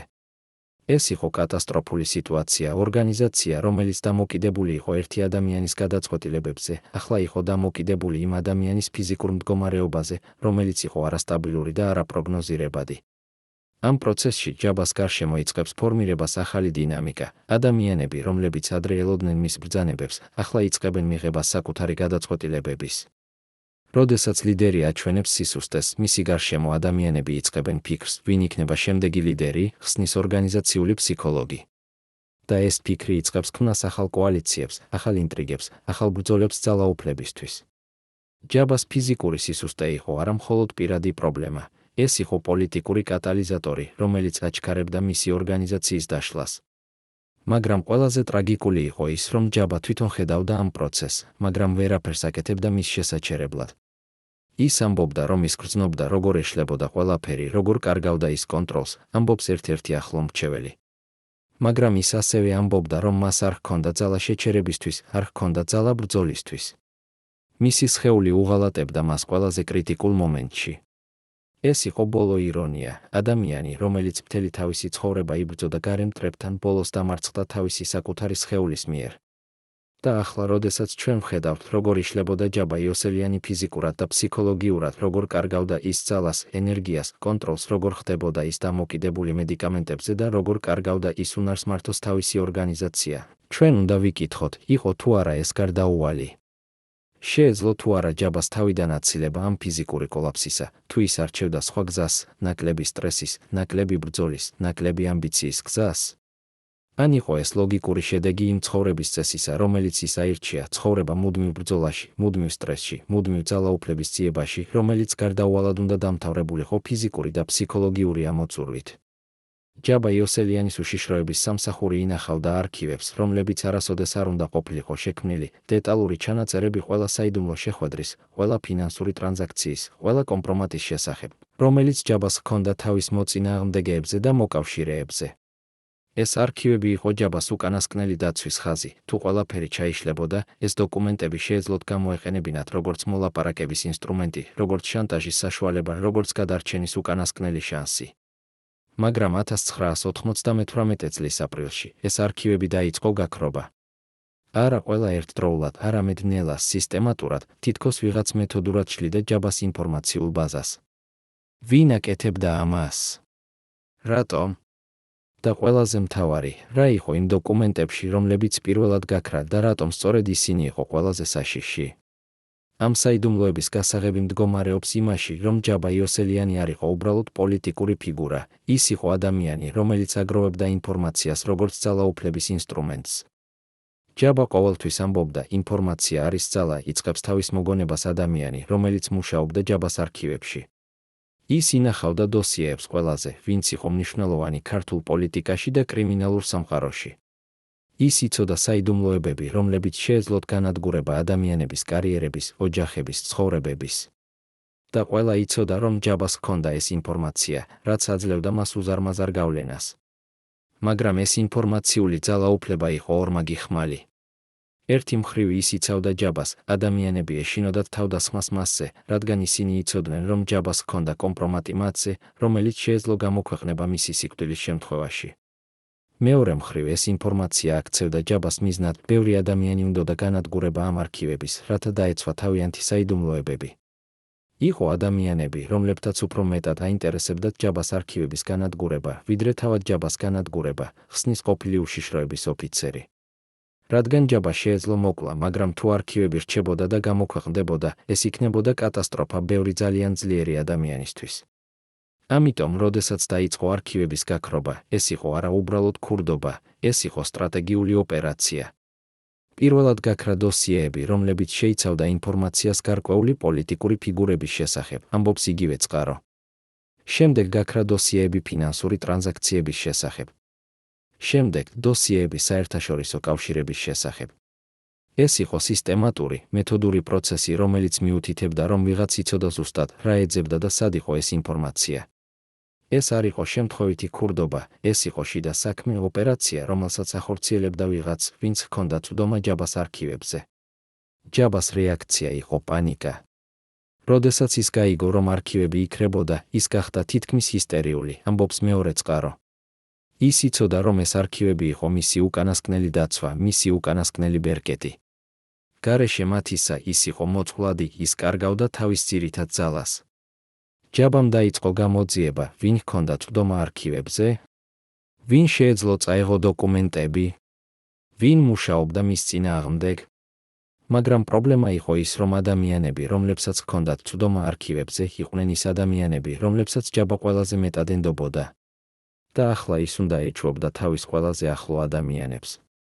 ამ გამოძიების პროცესში გამოვლინდა რაღაც, რაც იყო ბევრად უფრო საშიში, ვიდრე უბრალო ქურდობა. გამოირკვა, რომ ზოგიერთი დოკუმენტი არ იყო უბრალოდ წაღებული, ის იყო შეცვლილი, ამბობს მესამე წყარო. ვიღაც არა მხოლოდ იღებდა ინფორმაციას, არამედ ცვლიდა მას, ამატებდა ცრუ ინფორმაციას, ქმნიდა ყალბ დოკუმენტებს. ეს იყო ბევრად უფრო დახვეწილი და საშიში ოპერაცია, არა მხოლოდ ჯაბას ინფორმაციული ძალაუფლების შესუსტება, არამედ მისი დისკრედიტაცია. თუ ჯაბა გამოქვეყნებდა დოკუმენტებს, რომლებიც იყო ნაწილობრივ ყალბი, ეს განადგურებდა მის სანდოობას და აქცევდა მას სასაცილოდ. ამ აღმოჩენამ გააძლიერა ჯაბას პარანოია კიდევ უფრო მეტად. ის იწყებდა ეჭვს ყველას, ამბობს ფსიქოლოგი. ის ფიქრობდა, რომ თუ ვიღაც შეეძლო შესვლა მის არქივებში და შეცვლა დოკუმენტების, მაშინ ეს ადამიანი უნდა იყოს ძალიან ახლოს მასთან, უნდა ჰქონდეს ძალიან მაღალი წვდომა. და ეს ნიშნავდა, რომ მოღალატე იყო არა გარეთ, არამედ შიგნით ჯაბას უახლოეს წრეში. ეს გაცნობიერება იყო ფსიქოლოგიური მოსაკლავი. ჯაბა აღარ შეეძლო ენდობოდა არავის, თუნდაც იმ ადამიანებს, რომლებიც იყვნენ მის გვერდით წლების განმავლობაში. ამ პროცესში იწყება ის, რასაც შეიძლება ეწოდოს არქივების ომი. ჯაბა ცდილობს დაიცვას დარჩენილი დოკუმენტები, ის ქმნის ახალ უსაფრთხოების სისტემას, ცვლის ადამიანებს, რომლებსაც აქვთ წვდომა, ინახავს ასლებს სხვადასხვა ადგილებში. მაგრამ ყოველი ახალი ზომა ქმნის ახალ სისუსტეებს. რაც უფრო რთული ხდებოდა უსაფრთხოების სისტემა, მით უფრო მეტი ადამიანი იყო ჩართული და მით უფრო მეტი იყო პოტენციური გაჟონვის წერტილები ხსნის უშიშროების ექსპერტი. ეს იყო შეუძლებელი სიტუაცია, ჯაბას სჭირდებოდა დაცვა თავისი არქივების, მაგრამ ყოველი დაცვის ზომა ქმნიდა ახალ რისკებს. მაგრამ ყველაზე ტრაგიკული იყო ის, რომ ჯაბა იწყებდა გაგებას, რომ მისი არქივები, რომლებიც ადრე იყო მისი ძალის წყარო, ახლა ხდებოდა მისი სისუსტე.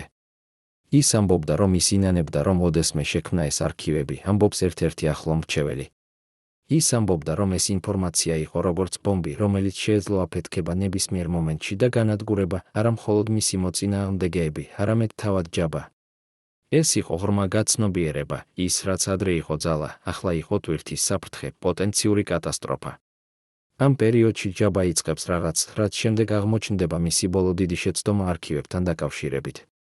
ის იწყებს განადგურებას ზოგიერთი დოკუმენტის, იმ დოკუმენტების, რომლებიც მისი აზრით იყო ყველაზე საშიში, ყველაზე კომპრომეტირებადი. ის ფიქრობდა, რომ თუ ის განადგურებდა ყველაზე საშიშ დოკუმენტებს, მაშინ ის შეამცირებდა რისკს, ხსნის ისტორიკოსი. მაგრამ პრობლემა იყო ის, რომ ეს დოკუმენტები იყო ზუსტად ის, რაც აძლევდა მას ყველაზე დიდ გავლენას. განადგურებით მათი, ის კარგავდა თავის ყველაზე ძლიერ ბერკეტს. ეს იყო ტრაგიკული პარადოქსი, ცდილობდა დაეცვა თავისი თავი, ჯაბა რეალურად ასუსტებდა თავის პოზიციას. და ახლა, როდესაც ჩვენ ვხედავთ, როგორ იშლებოდა ჯაბას ინფორმაციული იმპერია, როგორც კარგავდა ის კონტროლს თავის არქივებზე, როგორ ხდებოდა ის მოწყვლადი იმ სფეროში, სადაც ის ადრე იყო ყველაზე ძლიერი, ჩვენ უნდა ვიკითხოთ, იყო თუ არა ეს გარდაუვალი. შეეძლო თუ არა ჯაბას შენარჩუნება თავისი ინფორმაციული ძალაუფლების, თუ ის არჩევდა სხვა სტრატეგიას. ან იყო ეს ლოგიკური შედეგი იმ სისტემისა, რომელიც ის შექმნა, სისტემისა, რომელიც ემყარებოდა შიშს, შანტაჟს და საიდუმლოებებს და რომელიც გარდაუვალად უნდა ჩამოშლილიყო, როდესაც ეს საიდუმლოებები იწყებდა გაჟონვას და გამოყენებას მის წინააღმდეგ. და ყველაზე მთავარი, რა იყო იმ დოკუმენტებში, რომლებიც ჯაბამ განადგურა თავისი ხელით და რატომ ის ფიქრობდა, რომ ეს დოკუმენტები იყო იმდენად საშიში, რომ უკეთესი იყო მათი განადგურება, ვიდრე რისკი, რომ ისინი ჩავარდნენ არასწორ ხელებში. პირველად 25 წლის განმავლობაში ადამიანი, რომელიც იყო პასუხისმგებელი ჯაბა იოსელიანის პირად უსაფრთხოებაზე. 1998 წლის გაზაფხულზე, თანახმა გახდა ისაუბროს კამერის წინაშე. მისი ხელები ჯერ კიდევ კანკალებს, როდესაც იგონებს იმ დღეებს, როდესაც მას უწევდა დაცვა ადამიანისა, რომელიც იცოდა, რომ მისი დრო იწურებოდა. რას იცოდა ეს ადამიანი, რასაც ჩვენ არ ვიცით? ამ საღამოს სამი ყოფილი წევრი ჯაბას უშიშროების ბოლო წრიდან საუბრობს პირველად იმ საიდუმლოებებზე, რომლებიც მათ ინახავდნენ 10 წლეულების განმავლობაში. მათი გამოცხადებები შეცვლის ყველაფერს, რასაც თქვენ ფიქრობთ, რომ იცით ჯაბა იოსელიანის ბოლო თვეების შესახებ. ეს არის ისტორია არა მხოლოდ ერთი ადამიანის დაცემის შესახებ, არამედ მთელი სისტემის კოლაფსის შესახებ, როდესაც ძველი წესები ებრძოდა ახალ რეალობას და არც ერთი მხარე აღარ იყო მზად კომპრომისისთვის.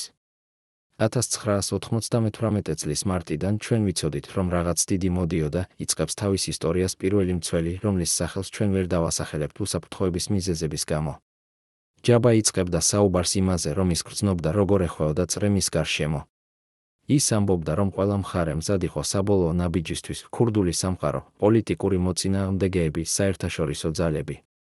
ის იცოდა, რომ ისინი ელოდნენ მხოლოდ სწორ მომენტს. ეს მომენტი მოვიდა უფრო სწრაფად, ვიდრე ვინმე ელოდა. 1998 წლის მაისში, როდესაც საქართველოში პოლიტიკური სიტუაცია შევიდა კრიტიკულ ფაზაში, ჯაბა იოსელიანი გახდა არა მხოლოდ პოლიტიკური ფიგურა, არამედ სიმბოლო ძველი სისტემისა, რომელიც უნდა განადგურებულიყო, რათა ახალმა სისტემამ დაიწყოს არსებობა.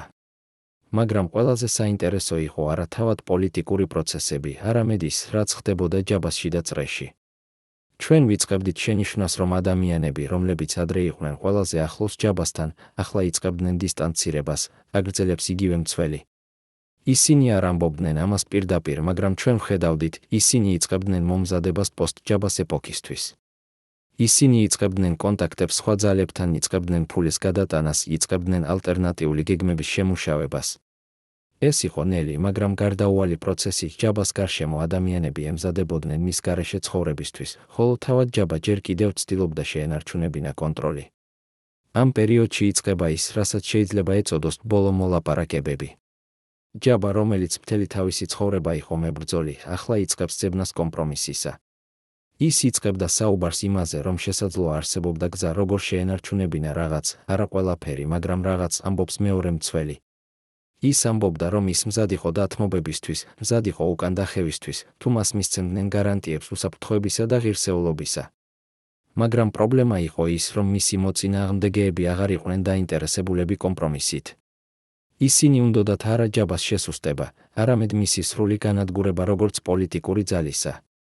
იყო რამდენიმე საიდუმლო შეხვედრა, სადაც ჯაბა ცდილობდა მოლაპარაკებას, აგრძელებს მეორე მცველი.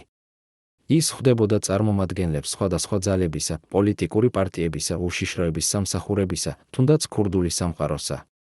ის სთავაზობდა მათ გარიგებებს, ის დატოვებდა პოლიტიკას, ის დაშლიდა მხედრიონს, ის წავიდოდა საზღვარგარეთ. მაგრამ ყოველჯერზე პასუხი იყო ერთი და იგივე, ძალიან გვიან. ეს იყო ტრაგიკული სიტუაცია, ადამიანი, რომელიც ადრე არასოდეს კეთებდა კომპრომისს, ახლა ევედრებოდა შანსს კომპრომისისთვის, მაგრამ ეს შანსი აღარ არსებობდა. ამ უშედეგო მოლაპარაკებების ფონზე, ჯაბას ფიზიკური და ფსიქოლოგიური მდგომარეობა აგრძელებდა გაუარესებას. ის იწყებდა ჰქონდეს მომენტები, როდესაც ის თითქმის კარგავდა კონტროლს, ამბობს მესამე მცველი. ის შეიძლებოდა იყოს ძალიან აგრესიული, შემდეგ ძალიან დეპრესიული, შემდეგ ძალიან ენერგიული. ეს იყო როგორც ემოციური ქანობა, რომელიც ხდებოდა სულ უფრო ინტენსიური. ეს ემოციური არასტაბილურობა იყო არა მხოლოდ პირადი პრობლემა, ეს იყო პოლიტიკური კატასტროფა, რადგან ადამიანები, რომლებიც ხედავდნენ ჯაბას ამ მდგომარეობაში, კარგავდნენ ბოლო იმედს, რომ ის შეეძლო გადაერჩინა სიტუაცია.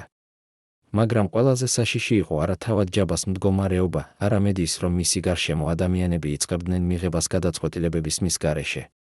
მხედრიონი, რომელიც ადრე იყო ჯაბას პირადი არმია, ახლა იწყებდა ფუნქციონირებას როგორც დამოუკიდებელი სტრუქტურა, ხსნის სამხედრო ანალიტიკოსი. კომანდირები იღებდნენ გადაწყვეტილებებს, ახორციელებდნენ ოპერაციებს, აკეთებდნენ გარიგებებს, ყველაფერს ამას ისინი აკეთებდნენ ჯაბას სახელით, მაგრამ რეალურად მის გარეშე. ეს იყო კლასიკური შემთხვევა, როდესაც ორგანიზაცია იწყებს ცხოვრებას საკუთარი ცხოვრებით, დამოუკიდებლად თავისი ფორმალური ლიდერისგან. ამ პროცესში ერთი ფიგურა იწყებს გამოკვეთას როგორც რეალური ძალის ცენტრი მხედრიონში, ის ადამიანი, რომელსაც ჩვენ ვიცნობთ როგორც მთავარი მოღალატე. ის აღარ მალავდა თავის ამბიციებს, ამბობს პირველი მცველი. ის ღიად საუბრობდა იმაზე, რომ მხედრიონს სჭირდებოდა ახალი ლიდერობა, ახალი მიმართულება, ახალი სტრატეგია. ის არ ამბობდა პირდაპირ, რომ ის უნდა ყოფილიყო ეს ახალი ლიდერი, მაგრამ ყველა ესმოდა, რას გულისხმობდა ის. ეს იყო ღია გამოწვევა ჯაბას ავტორიტეტისადმი, მაგრამ ჯაბა აღარ ჰქონდა ძალა, რომ პასუხი გაეცა ამ გამოწვევაზე. იყო ერთი მომენტი, როდესაც ჯაბამ პირდაპირ შეხვდა მთავარ მოღალატეს, აგრძელებს იგივე მცველი. ეს იყო დახურულ კარს მიღმა, მხოლოდ ისინი ორნი. არავინ იცის, რა ითქვა იმ საუბარში, მაგრამ როდესაც ისინი გამოვიდნენ, ჯაბას სახე იყო თეთრი როგორც ქაღალდი, ხოლო მთავარი მოღალატე გამოიყურებოდა სრულიად მშვიდად. რა მოხდა იმ ოთახში? რა ეთქვა ჯაბას, რამაც ისე შეაშფოთა ის? ზოგიერთი ვერსიით, მთავარმა მოღალატემ უთხრა ჯაბას, რომ მას აღარ ჰქონდა კონტროლი მხედრიონზე, რომ ადამიანები აღარ ემორჩილებოდნენ მას, რომ მისი დრო გავიდა. სხვა ვერსიით, მან უთხრა რაღაც ბევრად უფრო საშიში, რომ უკვე არსებობდა გეგმა ჯაბას მოცილებისთვის, და ეს გეგმა იყო უკვე მოქმედებაში. ამ შეხვედრის შემდეგ ჯაბა იოსელიანი შევიდა თავის ბოლო ფაზაში, რომელსაც შეიძლება ეწოდოს მიღება. ის შეწყვიტა ბრძოლა, ამბობს მეორე მცველი. ის შეწყვიტა მცდელობა კონტროლისა, შეწყვიტა მცდელობა მოლაპარაკებისა, შეწყვიტა მცდელობა გადარჩენისა. ის უბრალოდ ელოდა, რას მოიტანდა ყოველი ახალი დღე. ეს იყო ტრაგიკული ტრანსფორმაცია, ადამიანი, რომელიც მთელი თავისი ცხოვრება იყო მებრძოლი, ახლა უბრალოდ ელოდა თავის ბედს. მაგრამ ამ მიღებაში იყო რაღაც ღირსეული, ჯაბა აღარ ცდილობდა თავის მოტყუებას, აღარ ცდილობდა სხვების მოტყუებას. ის იცოდა, რომ მისი ისტორია მიდიოდა დასასრულისკენ და ის ელოდა ამ დასასრულს თავის პირობებზე. და ახლა, როდესაც ჩვენ ვხედავთ, როგორ ემზადებოდა ჯაბა იოსელიანი თავისი ისტორიის ბოლო თავისთვის, როგორ კარგავდა ის კონტროლს თავის ორგანიზაციაზე, როგორ ხდებოდა ის მოწყვლადი ყველა მხრიდან, როგორ ელოდა ის გარდაუვალს, ჩვენ უნდა ვიკითხოთ, რა იყო ის, რაც რეალურად განადგურა ჯაბა იოსელიანს. იყო ეს მისი გადაწყვეტილება შესვლისა პოლიტიკაში, რამაც გახადა ის სუკა ქურდული სამყაროს თვალში. იყო ეს მისი ფიზიკური და ფსიქოლოგიური დაღლილობა. იყო ეს შიდა ღალატი მისი უახლოესი ადამიანების მხრიდან. თუ იყო ეს უბრალოდ ის, რომ ის ცდილობდა ყოფილიყო ძალიან ბევრი რამ ერთდროულად, ქურდი და პოლიტიკოსი, ინტელექტუალი და მეომარი, რეფორმატორი და ტრადიციონალისტი, და ეს შეუძლებელი კომბინაცია გარდაუვალად უნდა ჩამოშლილიყო? ჯაბა იოსელიანის პირად სეიფში აღმოჩნდა ჩანაწერი, რომელიც არასოდეს არ უნდა არსებობულიყო. ეს არ იყო სასაქონლოს სია, ეს იყო სიკვდილის სია. 15 სახელი გენერლებისა და ახლო ადამიანებისა, რომლებიც უნდა მოცილებულიყვნენ დღესასწაულების შემდეგ. ეს ქაღალდის ნაჭერი ხსნის ყველაფერს. როდესაც გენერლებმა ნახეს ეს სია, მათ გაიგეს, ან ის, ან ჩვენ. იყო თუ არა მათი ღალატი გმირობის აქტი, თუ უბრალოდ სასოწარკვეთილი ბრძოლა გადარჩენისთვის. ეს კითხვა რჩება ერთ-ერთ ყველაზე დიდ საიდუმლოებად ჯაბა იოსელიანის ისტორიაში, მაგრამ დღეს ჩვენ გვაქვს ახალი ინფორმაცია, რომელიც ავლენს, რა რეალურად მოხდა იმ კრიტიკულ დღეებში. 1998 წლის ივნისში ჯაბა იოსელიანმა გააკეთა რაღაც, რაც შემდეგ აღმოჩნდა მისი ბოლო ფატალური შეცდომა, იწყებს თავის ისტორიას ადამიანი, რომელიც იყო ახლოს იმ მოვლენებთან. ის დაწერა სია ადამიანებისა, რომლებსაც ის ეჩვობდა ღალატში. ეს სია შეიცავდა სახელებს მისი უახლოესი გენერლებისა, მისი ყველაზე ერთგული მრჩევლებისა, თუნდაც ადამიანებისა, რომლებიც იყვნენ მის გვერდით წლების განმავლობაში. ეს სია არ იყო უბრალოდ ეჩვიანობის გამოხატულება, ეს იყო სამოქმედო გეგმა. ჯაბა აპირებდა, რომ როდესაც პოლიტიკური სიტუაცია სტაბილიზდებოდა, ის მოახდენდა წმენდას თავის ორგანიზაციაში, მოაცილებდა ყველა იმ ადამიანს, რომელსაც ის ეჩვობდა. მაგრამ პრობლემა იყო ის, რომ ეს სია არ დარჩა საიდუმლოდ. ვიღაცამ, ვინც ჰქონდა წვდომა ჯაბას სეიფზე, გააკეთა ასლი ამ სიისა და გაავრცელა ის იმ ადამიანებს შორის, რომელთა სახელები იყო იქ, ამბობს იგივე წყარო. წარმოიდგინეთ, რას გრძნობდით, თუ გაიგებდით, რომ თქვენი ლიდერი, ადამიანი, რომლისთვისაც თქვენ მსახურობდით წლების განმავლობაში, აპირებს თქვენს მოცილებას. არა უბრალოდ გათავისუფლებას, არამედ მოცილებას, სიტყვა, რომელიც ქართულ კრიმინალურ სამყაროში ნიშნავს მხოლოდ ერთს. ეს გამჟღავნება იყო კატალიზატორი, ადამიანები, რომლებიც ადრე ეჩვობდნენ, რომ ჯაბა შეიძლება იყოს საფრთხე მათთვის, ახლა ჰქონდათ კონკრეტული მტკიცებულება.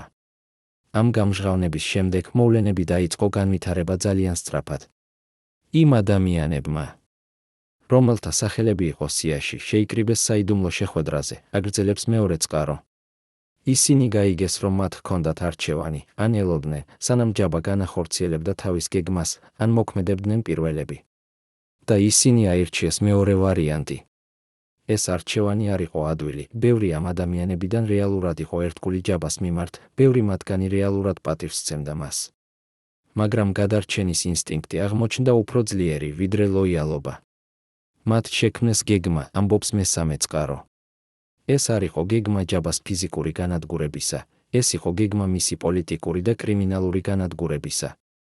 ისინი აპირებდნენ გამოეყენებინათ ჯაბას საკუთარი სისუსტეები მის წინააღმდეგ, მისი ქურდული წარსული, მისი კრიმინალური კავშირები, მისი ფინანსური ოპერაციები. ისინი აპირებდნენ გამოეყენებინათ ის ინფორმაცია, რომელიც მათ ჰქონდათ ჯაბაზე, რათა დაეხმარათ მის პოლიტიკურ მოწინააღმდეგეებს მისი დამარცხებაში. ეს იყო ბრწყინვალე და სასტიკი სტრატეგია, არა პირდაპირი თავდასხმა, არამედ ჩუმი საბოტაჟი, რომელიც გამოიყენებდა სისტემას ჯაბას წინააღმდეგ. ამ გეგმის განხორციელება დაიწყო 1998 წლის ივლისში. პირველად დაიწყო გაჟონვა ინფორმაციის ჯაბას ფინანსური ოპერაციების შესახებ, ხსნის ფინანსური ექსპერტი. გამოქვეყნდა დოკუმენტები, რომლებიც აჩვენებდა, როგორ გადაჰქონდა ჯაბას მილიონები საზღვარგარეთ, როგორ იყენებდა ის მხედრიონს კომერციული ოპერაციებისთვის, როგორ ჰქონდა მას კავშირები საერთაშორისო კრიმინალურ სტრუქტურებთან. ეს გამჟღავნებები იყო დამანგრეველი, ისინი აჩვენებდნენ ჯაბას არა როგორც პატრიოტულ ლიდერს, არამედ როგორც კორუმპირებულ კრიმინალს, რომელიც იყენებდა პოლიტიკურ პოზიციას პირადი გამდიდრებისთვის. შემდეგ დაიწყო გაჟონვა ინფორმაციის ჯაბას ქურდული წარსულის შესახებ, აგრძელებს იგივე ექსპერტი. გამოქვეყნდა დოკუმენტები, რომლებიც აჩვენებდნენ, რომ ჯაბა იყო გამოცხადებული სუკად ქურდული სამყაროს მიერ, რომ ის იყო განდევნილი კრიმინალური საზოგადოებიდან, რომ ის აღარ ჰქონდა ავტორიტეტი იმ სამყაროში, რომელიც ადრე იყო მისი ძალის საფუძველი. ეს გამჟღავნებები იყო ფსიქოლოგიური დარტყმა, ისინი აჩვენებდნენ ჯაბას როგორც ადამიანს, რომელიც არ ეკუთვნოდა არც ერთ სამყაროს, არც პოლიტიკურს, არც კრიმინალურს. ამ ინფორმაციული ომის ფონზე ჯაბას პოლიტიკური მოწინააღმდეგეები დაიწყეს საბოლოო ნაბიჯების მიღება. მთავრობამ გამოაცხადა, რომ მხედრიონი უნდა დაშლილიყო, ამბობს პოლიტიკური ანალიტიკოსი. ეს იყო პირდაპირი გამოწვევა ჯაბას ძალაუფლებისადმი, რადგან მხედრიონი იყო მისი რეალური ძალის საფუძველი. გარეშე მხედრიონისა, ჯაბა იყო უბრალოდ პოლიტიკოსი კომპრომეტირებული წარსულით და არავითარი რეალური ძალა. ჯაბას რეაქცია იყო პროგნოზირებადი, ის უარყო დაშლას მხედრიონისა, ის ამბობდა, რომ ეს იყო უკანონო, რომ ეს იყო პოლიტიკური რეპრესია. მაგრამ მისი სიტყვები აღარ ჰქონდა ძალა, ის კარგავდა მხარდაჭერას როგორც პოლიტიკურ, ისე კრიმინალურ სამყაროში. ყველაზე დამანგრეველი დარტყმა მოვიდა შიგნიდან, ამბობს პირველი წყარო.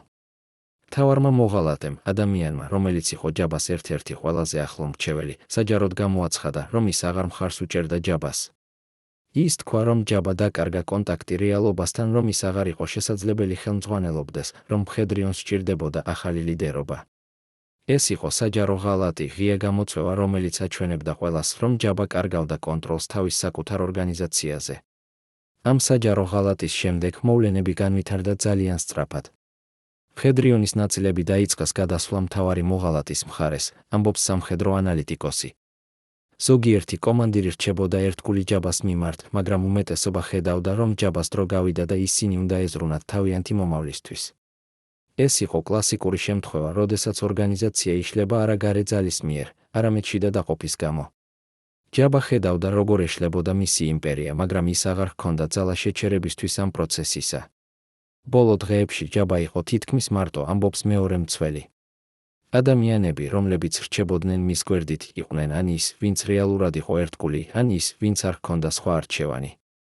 მაგრამ ისინი იყვნენ ძალიან ცოტა. ჯაბას იმპერია, რომელიც ადრე მოიცავდა ათასობით ადამიანს, ახლა შემცირდა რამდენიმე ერთგულ მიმდევრამდე. ეს იყო ტრაგიკული დასასრული. ადამიანი, რომელიც ადრე იყო ერთ-ერთი ყველაზე ძლიერი ფიგურა საქართველოში, ახლა იყო იზოლირებული, დატოვებული, უძლური. და ახლა, როდესაც ჩვენ ვხედავთ, როგორ განხორციელდა საბოლოო ღალატი ჯაბა იოსელიანის მიმართ, როგორ გამოიყენეს მისი უახლოესი ადამიანები, მისი საკუთარი სისუსტეები მის წინააღმდეგ, როგორ დაშალეს მისი ორგანიზაცია შიგნიდან, ჩვენ უნდა ვიკითხოთ, იყო თუ არა ეს გარდაუვალი. შეეძლო თუ არა ჯაბას თავიდან აცილება ამ ღალატისა, თუ ის არ დაწერდა იმ სიას, თუ ის არ აჩვენებდა თავის ეჭვს თავის უახლოესი ადამიანების მიმართ. ან იყო ეს ლოგიკური შედეგი იმ სისტემისა, რომელიც ის შექმნა, სისტემისა, რომელიც ემყარებოდა შიშს, ძალას და პირად ლოიალობას, და რომელიც გარდაუვალად უნდა ჩამოშლილიყო, როდესაც ეს ძალა დასუსტდა და ლოიალობა გახდა ტვირთი, ვიდრე ღირებულება. 1998 წლის აგვისტოში, როდესაც ჯაბა იოსელიანის ისტორია შევიდა თავის ბოლო ფაზაში, მოხდა რაღაც, რაც სიმბოლურად დაასრულა მთელი ეს ეპოქა. მხედრიონის შტაბ-ბინა, ის ადგილი, რომელიც ადრე იყო ძალაუფლების ცენტრი, ახლა იყო ცარიელი. არა იმიტომ, რომ ის იყო დაბომბილი თუ დაკავებული, უბრალოდ ადამიანები წავიდნენ. ისინი აღარ მოდიოდნენ სამსახურში, აღარ ასრულებდნენ ბრძანებებს, აღარ ელოდნენ ინსტრუქციებს. ორგანიზაცია, რომელიც ადრე იყო ძლიერი და დისციპლინირებული, ახლა უბრალოდ შეწყვიტა არსებობა, არა დრამატული დასასრულით, არამედ ჩუმი გაქრობით, როგორც ბურუსი, რომელიც ნელა იშლება. ბოლო დღეებში ჯაბა ცდილობდა შეენარჩუნებინა რაღაც ნორმალურობის იმიტაცია, იწყებს თავის მოგონებას ადამიანი, რომელიც იყო მის გვერდით იმ პერიოდში. ის აგრძელებდა შეხვედრებს, აგრძელებდა ბრძანებების გაცემას, აგრძელებდა გეგმების შემუშავებას. მაგრამ ყველა იცოდა, რომ ეს იყო უბრალოდ თეატრი, უბრალოდ მცდელობა შეენარჩუნებინა ღირსეულობა სიტუაციაში, რომელიც უკვე იყო უსასო. ეს იყო ტრაგიკული სანახაობა, ადამიანი, რომელიც ადრე რეალურად აკონტროლებდა ათასობით შეიარაღებულ ადამიანს, ახლა თამაშობდა როლს ლიდერისა ორგანიზაციაში, რომელიც აღარ არსებობდა. მაგრამ ყველაზე ტრაგიკული იყო არა თავად ეს თეატრი, არამედ ის, რომ ჯაბა თვითონ იცოდა, რომ ეს იყო თეატრი. ის ამბობდა, რომ ის იცოდა, რომ ყველაფერი დასრულდა, ამბობს იგივე წყარო. მაგრამ ის ასევე ამბობდა, რომ ის არ შეეძლო უბრალოდ დაეტოვებინა ყველაფერი და წასულიყო. ის ამბობდა, რომ მას ჰქონდა პასუხისმგებლობა იმ ადამიანების მიმართ, რომლებიც ჯერ კიდევ რჩებოდნენ ერთგულები, რომ ის არ შეეძლო უღალატა მათ. ეს იყო ბოლო ნაშთი იმ ჯაბა იოსელიანისა, რომელიც ადრე იყო, ადამიანი, რომელიც გრძნობდა პასუხისმგებლობას, რომელიც ფიქრობდა არა მხოლოდ თავის თავზე, არამედ იმ ადამიანებზე, რომლებიც მას მიჰყვებოდნენ. ამ პერიოდში ჯაბა იწყებს რაღაცს, რაც შეიძლება ეწოდოს ბოლო ანგარიში. ის იწყებს გადახედვას თავისი ცხოვრების, თავისი არჩევნების, თავისი შეცდომების. ის საუბრობდა იმაზე, რომ თუ მას ექნებოდა შანსი დაბრუნებისა, ის შეცვლიდა ბევრ რამეს, ამბობს მეორე წყარო. ის ამბობდა, რომ მისი უდიდესი შეცდომა იყო ის, რომ ის ცდილობდა ყოფილიყო ძალიან ბევრი რამ ერთდროულად, ქურდი და პოლიტიკოსი, ინტელექტუალი და მეომარი, რეფორმატორი და ტრადიციონალისტი. ის ამბობდა, რომ ადამიანი უნდა აირჩიოს ერთი გზა და მიჰყვეს მას, და არა ცდილობდეს ყოფნას ყველა გზაზე ერთდროულად. ეს იყო ღრმა გაცნობიერება, რომელიც მოვიდა ძალიან გვიან. მაგრამ ამავდროულად ჯაბა არ ინანებდა თავის ძირითად არჩევანს, შესვლას პოლიტიკაში.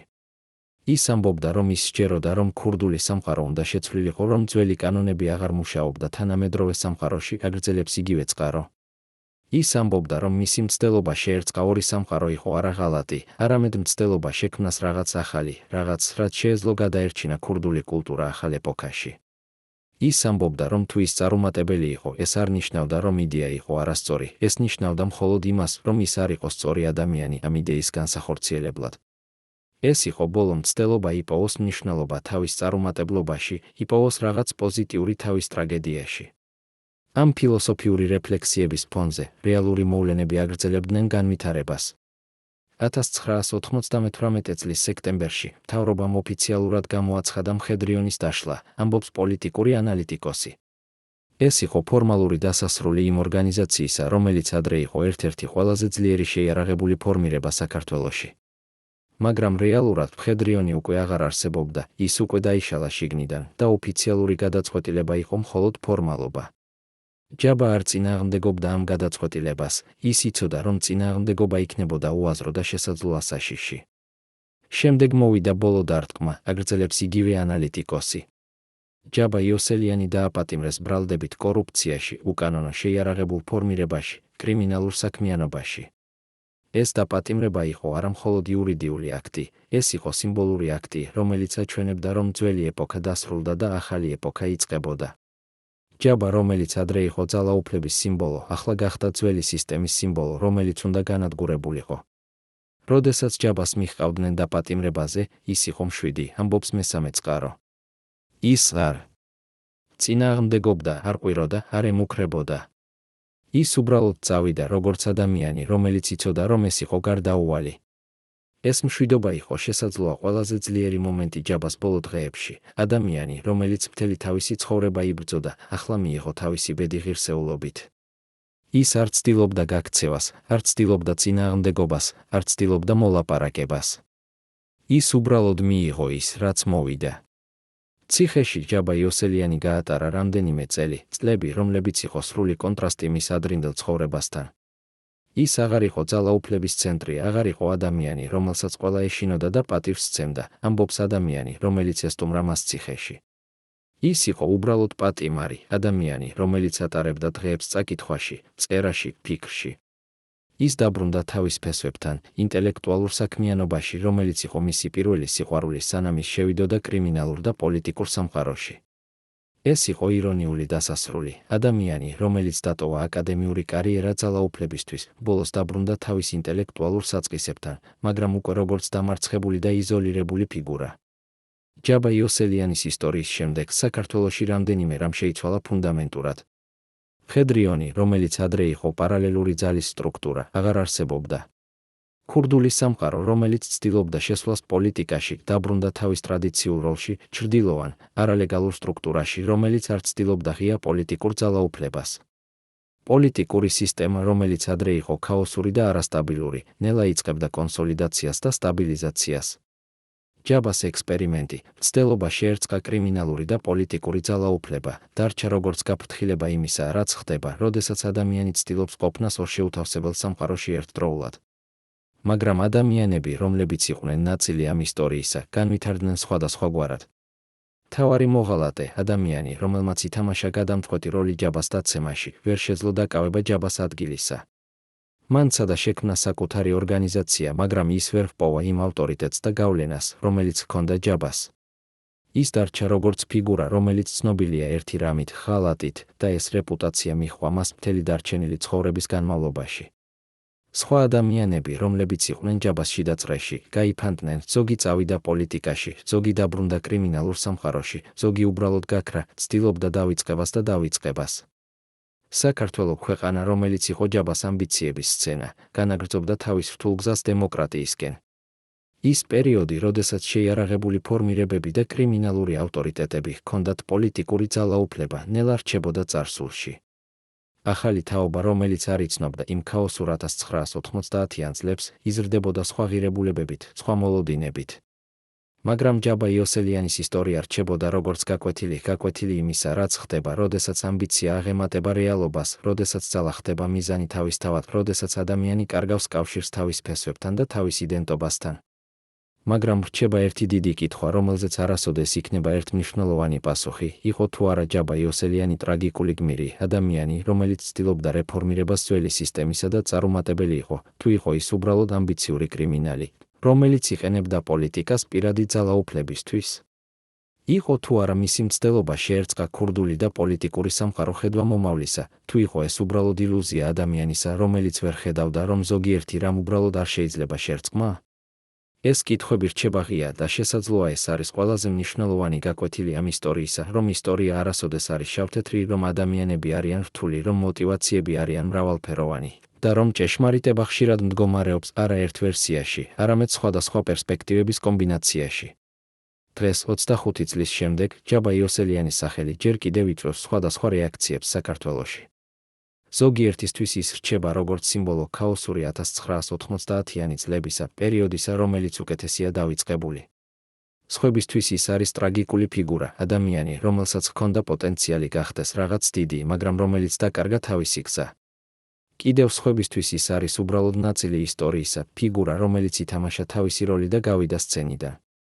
მაგრამ რაც არ უნდა იყოს ინდივიდუალური შეფასება, ერთი რამ არის ნათელი, ჯაბა იოსელიანის ისტორია არის ისტორია იმისა, როგორ შეიძლება ადამიანმა აიწიოს ძალიან მაღლა და დაეცეს ძალიან ღრმად, როგორ შეიძლება ძალა და ამბიცია გახდეს როგორც კურთხევა, ისეც ყევლა, როგორ შეიძლება ერთი არჩევანი შეცვალოს მთელი ცხოვრების მიმართულება. და შესაძლოა ყველაზე მნიშვნელოვანი გაკვეთილი ამ ისტორიისა არის ის, რომ ადამიანი უნდა იცოდეს, ვინ არის ის, რა სურს მას და რა არის მისი ფასეულობები. ჯაბა იოსელიანი ცდილობდა ყოფილიყო ყველაფერი ყველასთვის, ქურდი კრიმინალებისთვის, პოლიტიკოსი საზოგადოებისთვის, ინტელექტუალი აკადემიური წრეებისთვის, მეომარი თავისი მიმდევრებისთვის.